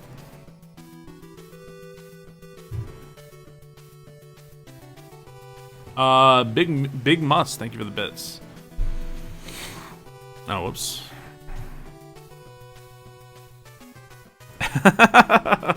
Yeah, that was pretty good. I thought in my mind that maybe people wouldn't die there, but then like everybody died there. So yeah, see, I had the parallax on these blocks in the layer 2, so that's why these appear to be moving in such a weird way. How can you make kill dirt? I actually showed that earlier, Bufflin. I showed that. There you go. So the layer 2 is on the background and it's acting strange like this. Can you make the smashing stop mid-level? You can just not put layer 2. If you didn't want layer 2 to smash down, you can just not add it. That wouldn't be bad at all. You can do that easily. Let's see. Oh, here's another thing. This kind of verges on me talking about layer 3 a little bit, which is layer 3 are the things that go on other levels. But basically, every level has its own layer 3 settings. Okay, so here's a ghost house. Ghost house for layer 3 has a tile set specific. This is layer 3, by the way. Hang on. One sec. Layer 3 is a little fishy background right here. If you're in a ghost house and you go to layer 3 settings, if you hit the tile set specific, you have now loaded mist into your ghost house. But if you were to go to, say, we've already covered that castles have windows as their background. Doesn't really look good with this, but if you're having a layer 2 section, it's better to have that. Basically, layer 3 settings are tile set specific, and you can get any number of different ones.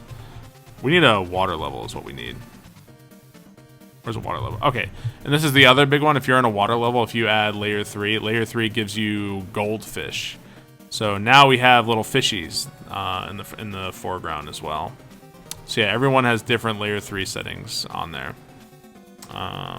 The other big layer 3 thing you can do is tides. And if you go into this level and you activate layer 3, so this is just level 123. If you turn on water, high and low tide, this adds water on there. And this is the water that's constantly moving left the entire time.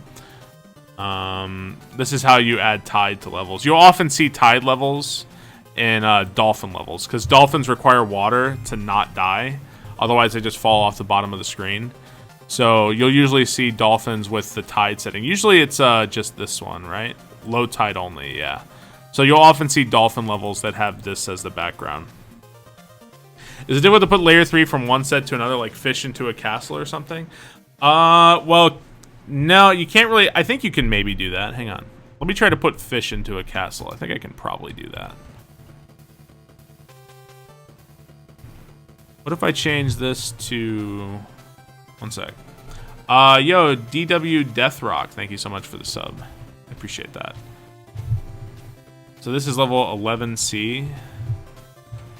Would this work, actually? If I copied the background... I wonder if I can get fish in a castle. Yo, wasn't this the level in Yump? I think I just made the level in Yump. I think I just made the level in Yump. This is like exactly what the level was in Yump. I don't know. I think that's one of those things like, would goldfish in your castle really add a lot? I don't know. I mean, you're welcome to figure it out, but yeah. I think this is exactly how the level in Yump was made. I'm pretty sure this was exactly it. You prefer the scent of barf? But yeah. What does it look like in emulator? It would look exactly like this. It would look like trash.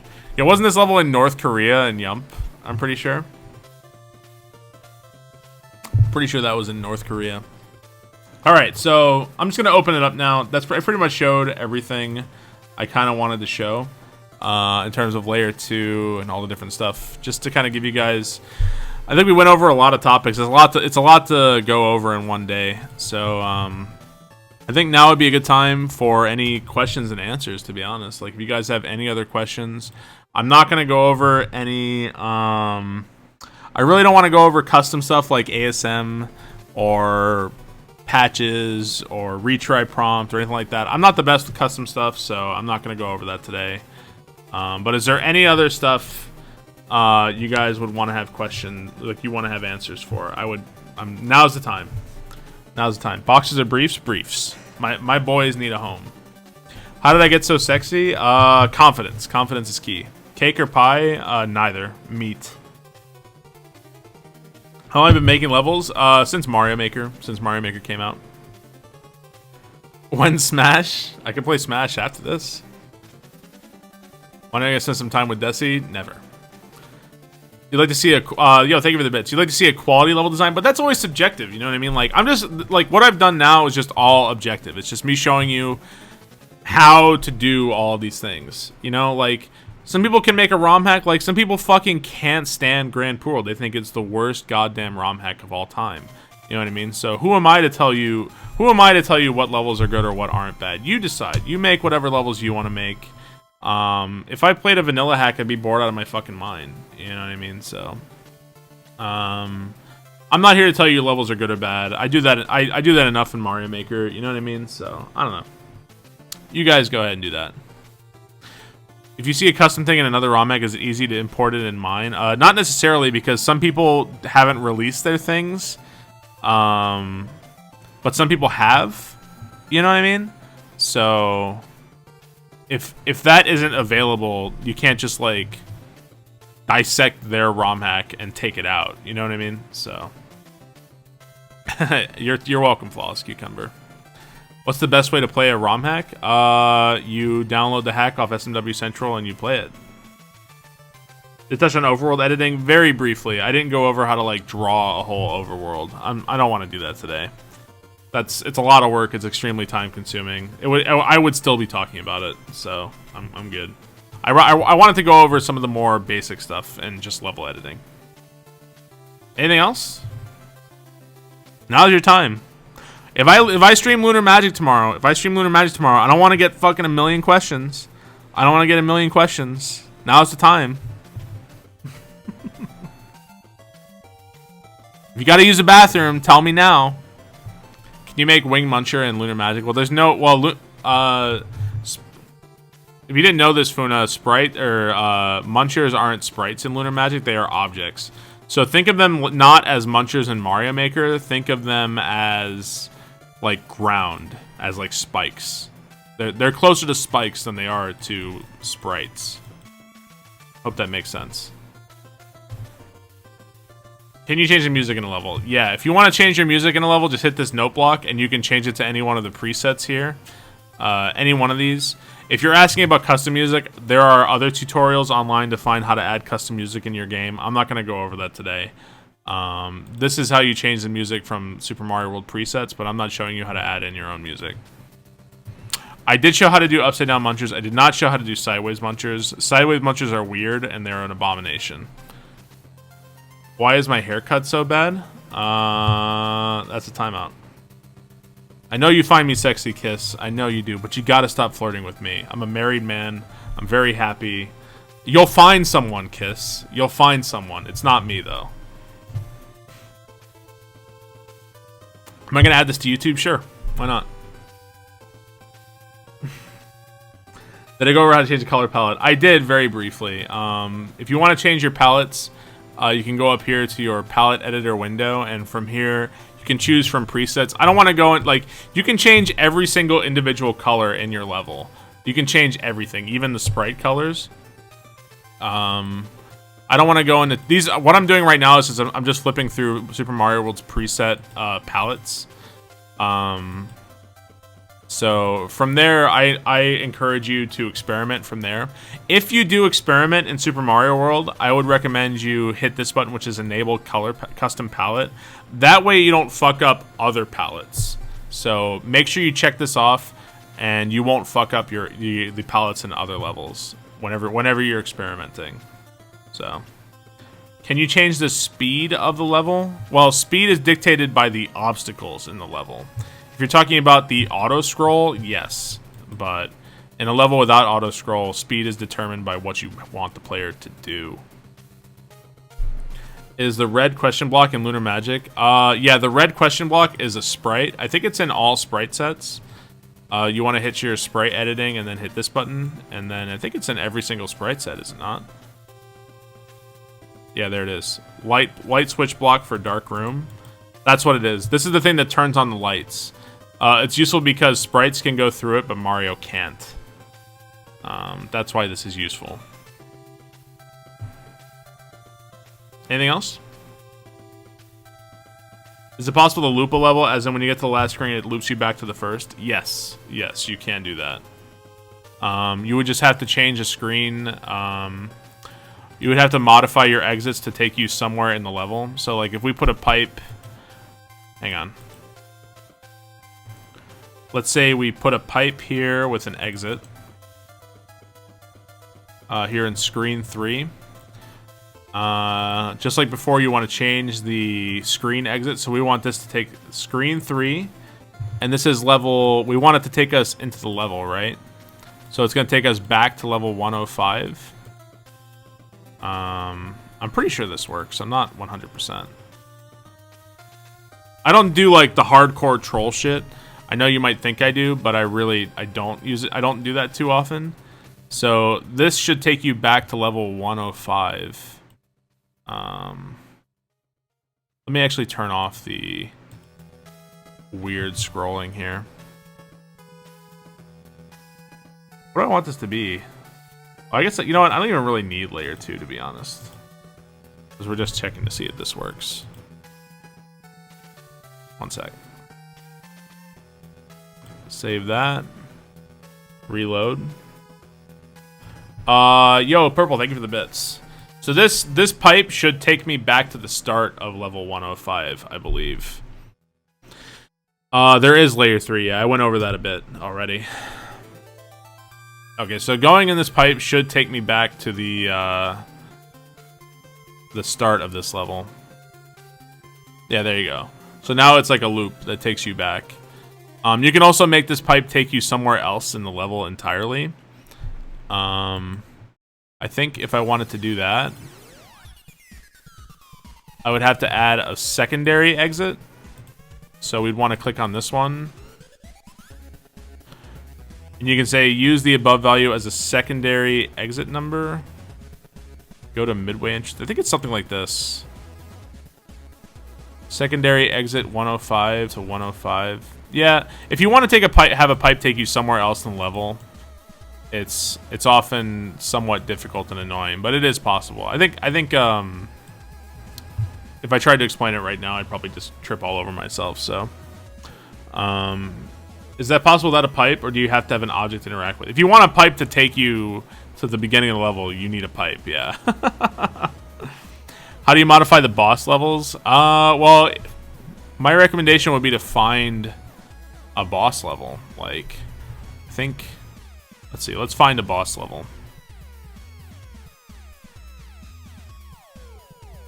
Okay, here's a boss level, right? Big Boo. All right, let's Big Boo. The Big Boo level is E4. Let's write that down. It won't take you to the overworld. So let's say we want to add. We're gonna take out these boos right here, and instead of having a big boo there, we're gonna add a fishing boo. This fight, okay? So we just edited this boss fight. Let's go back to 105. We're trying to go to E4. E4. Oh, wait, hang on. Okay. So this should take us to E4 now. I mean, it's pretty much as simple as that. You find a room where the boss fight is, and then you just add it in there. And there are other ways to do that, of course, but this is just the simplest way.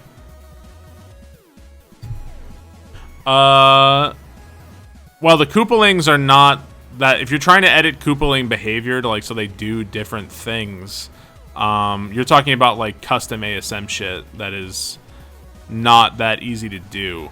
There are different tutorials on how you might be able to do that, but that isn't as simple as just hit this button and, you know, now Lemmy's gonna shoot fireballs and shit, or now he's gonna take 10 hits instead of 3. That requires some level of ASM coding and changing values. So yeah. How you do the screen scrolling pipes? I asked Nexus about that once, Nike. Apparently that is like, the screen scrolling pipes are apparently one of the hardest things to add into Super Mario World ROM hacks. It's extremely difficult to implement those. So I don't have any of those in Grand Poo World 2. I'm not really that interested in them myself. But apparently those are really, really hard to do. Do I code? I do some minor edits here and there, but I don't write custom ASM myself. Some sprites respawn when you leave the screen and some don't. Also using fire on sprites, not collecting coin will make them respawn. Any intricacies about respawns you can share? The Lunar magic sheds light on? Intricacies about respawns. I mean, it depends on sprite by sprite basis. Like, some sprites when you despawn them to the right, like if I run off screen for, like, let's say like a saw or something, it will be going, it'll head towards Mario. Does that make sense? So you can change the direction of sprites, and the direction they're going. You write ASM and C for a living, it's not worth it. But you can reset the hit points on chucks. You know, like if you hit a chuck twice and then despawn it and then come back, it'll take 3 hits again. You could do that. I mean, there's other things you can do. Why do you move after hitting one orb, but you don't when you hit the other? So if you're in a vertical level and you cross a goal or get an orb, the level instantly ends. It's just over. You win. In a horizontal level, if you cross a goal or get an orb, Mario like walks a little bit.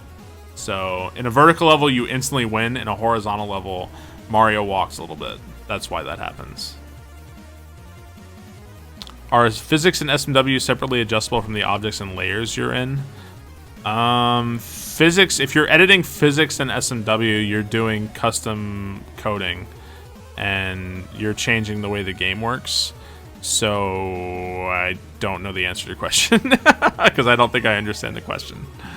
But I did get the package, Mooing Lemur. I haven't had a chance to try it out yet because I've been kind of busy, but I do have your package. Thank you so much for sending that to me. I appreciate that.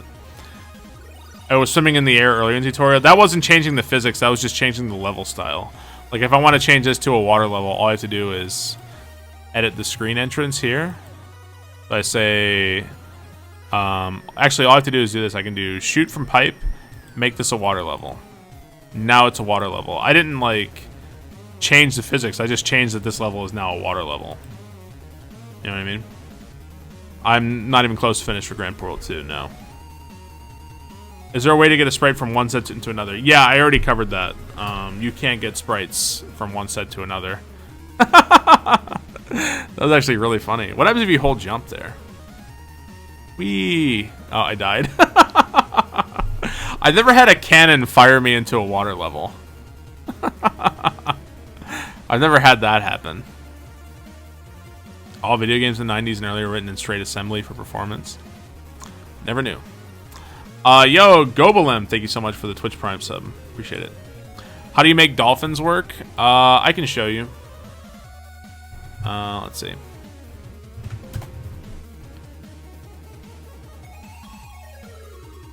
I can show you how to get dolphins working. Let me make this not a water level. If you put dolphins in actual water, they just kind of go upwards, and they're not super useful. Unless you're me. But if you're not me, then they're not super useful. So, let's say we want dolphins in this level. First off, we need the dolphin sprites. So let's change over. We need to see what the water sprite set is. Water is SP4-6, SP3-13, SP4-6. We're going to change our SP4 to 6 right there. Load up our sprites. Okay, so now we got our dolphins. Alright, so if we load dolphins, we're going to put some dolphins in the level.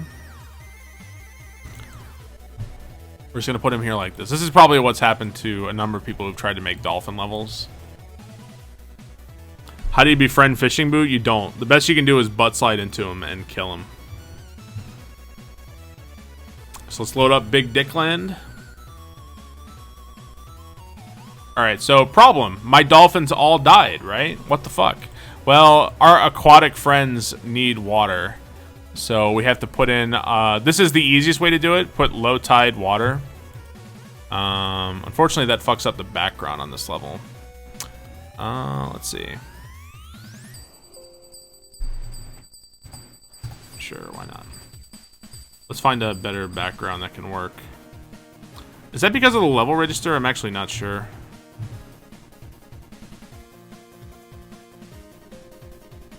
There we go. Now we've got a blank image. 1 second. What's the... is 109?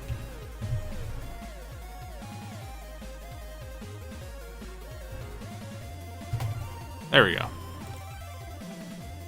So now we've got a background, we've got water, we've completely changed the level. We no longer have layer 2. But now let's see what our dolphins do. I killed all the dolphins.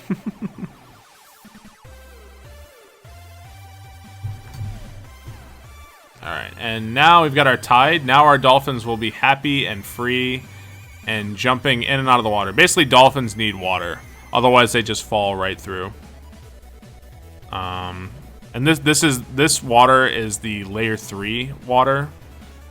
That is the tides. So you don't actually have to have this kind of water. Let's turn this water off.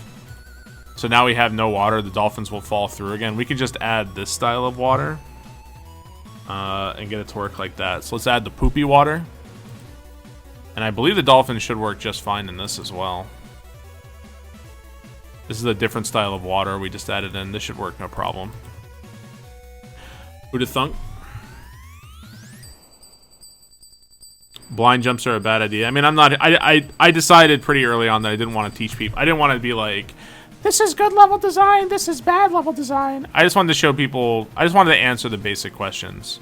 So yeah, so the dolphins just need any kind of water for the most part. The tides are the easiest way to do that. But you don't have to do tides. How do you do lava dolphins? Well, dolphins treat lava the same as they do water, I believe. So do I even have lava? So the dolphin should act exactly the same in the lava here.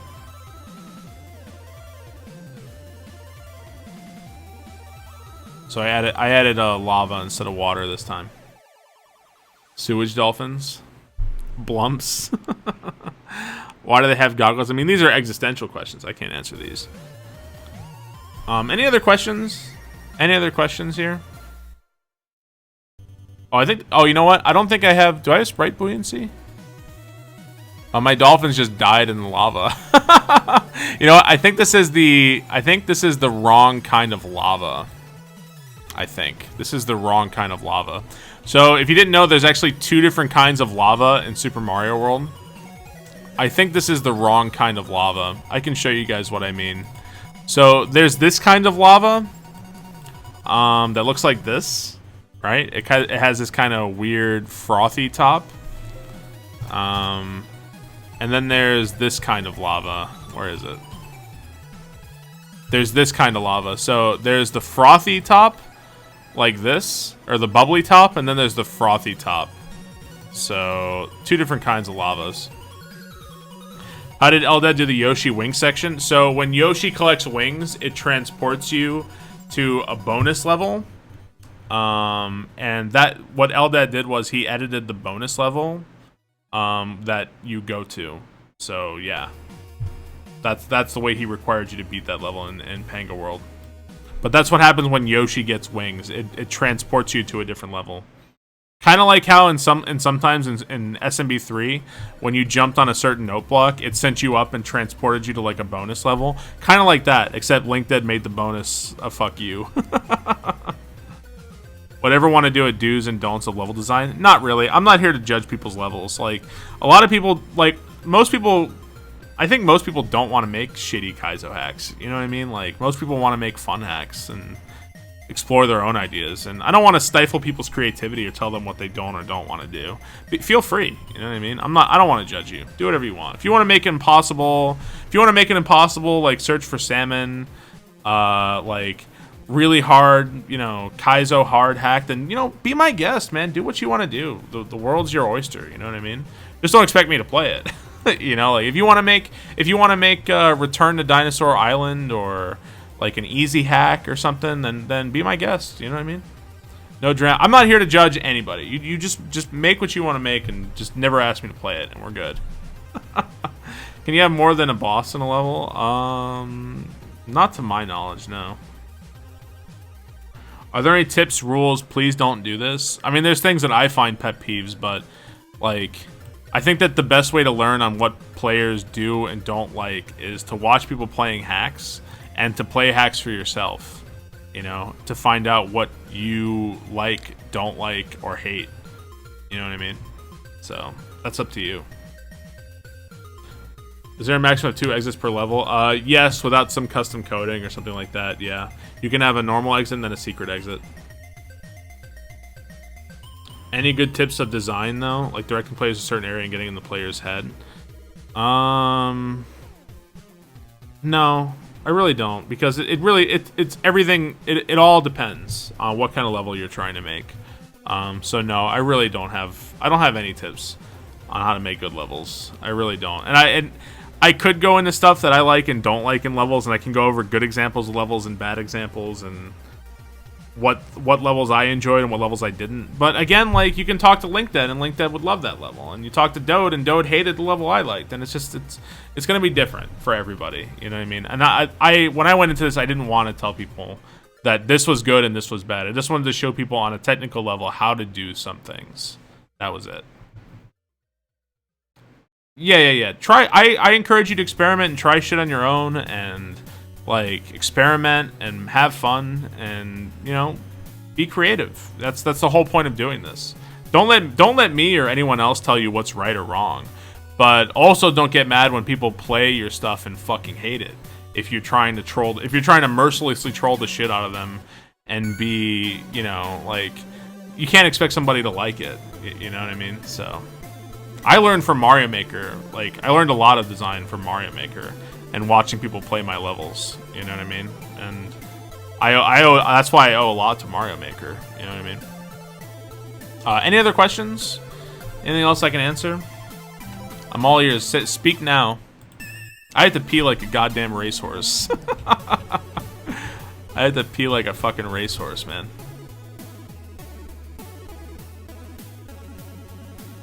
Why am I so thick?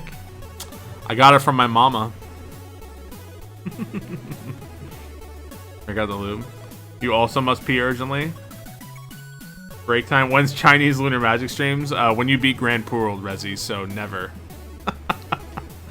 How do you get the level you're creating to be in the first level for testing purposes? I'll show you guys again. You want to go to your editor, your overworld editor right here. Go over to Yoshi's Island. Hit this one, go to layer 1. Right here, hit your yellow button right here, which is your modify level tile settings. And then you can change this to whatever level you want it to link it to. This is how I link stuff when I'm testing Grand Poo World 2. And then you just change it to whatever level you want it to be. I always change Yoshi's house just to make it as fast as possible. So, I also explained it earlier in the stream, and I'll upload this to YouTube, so you guys can go refer to it from there. I hope the shit isn't. The reason why I was playing this music today was that I think it wouldn't be muted. I hope it isn't muted. I haven't listened to NES soundtracks all day, so. How to quickly have the ROM set up in an emulator? Well, I mean, you guys can figure out how to open up your own fucking emulators, man. That's not that hard. Figure it out for yourself. All right, I'm gonna go pee real fast. I guess that's gonna end the tutorial for me. If you guys had more questions, I will answer them. I'm probably not gonna do it. I don't mind answering questions while I'm streaming, like level design or something like that, but like if I stream Lunar Magic tomorrow, I'm probably not going to be answering questions all day. I will upload this to YouTube today though, so you guys can refer to this. And thank you guys. I hope I helped. Thank you guys for hanging out. Hope that was helpful and fun. All right, be right back, guys. Just one sec while I pee.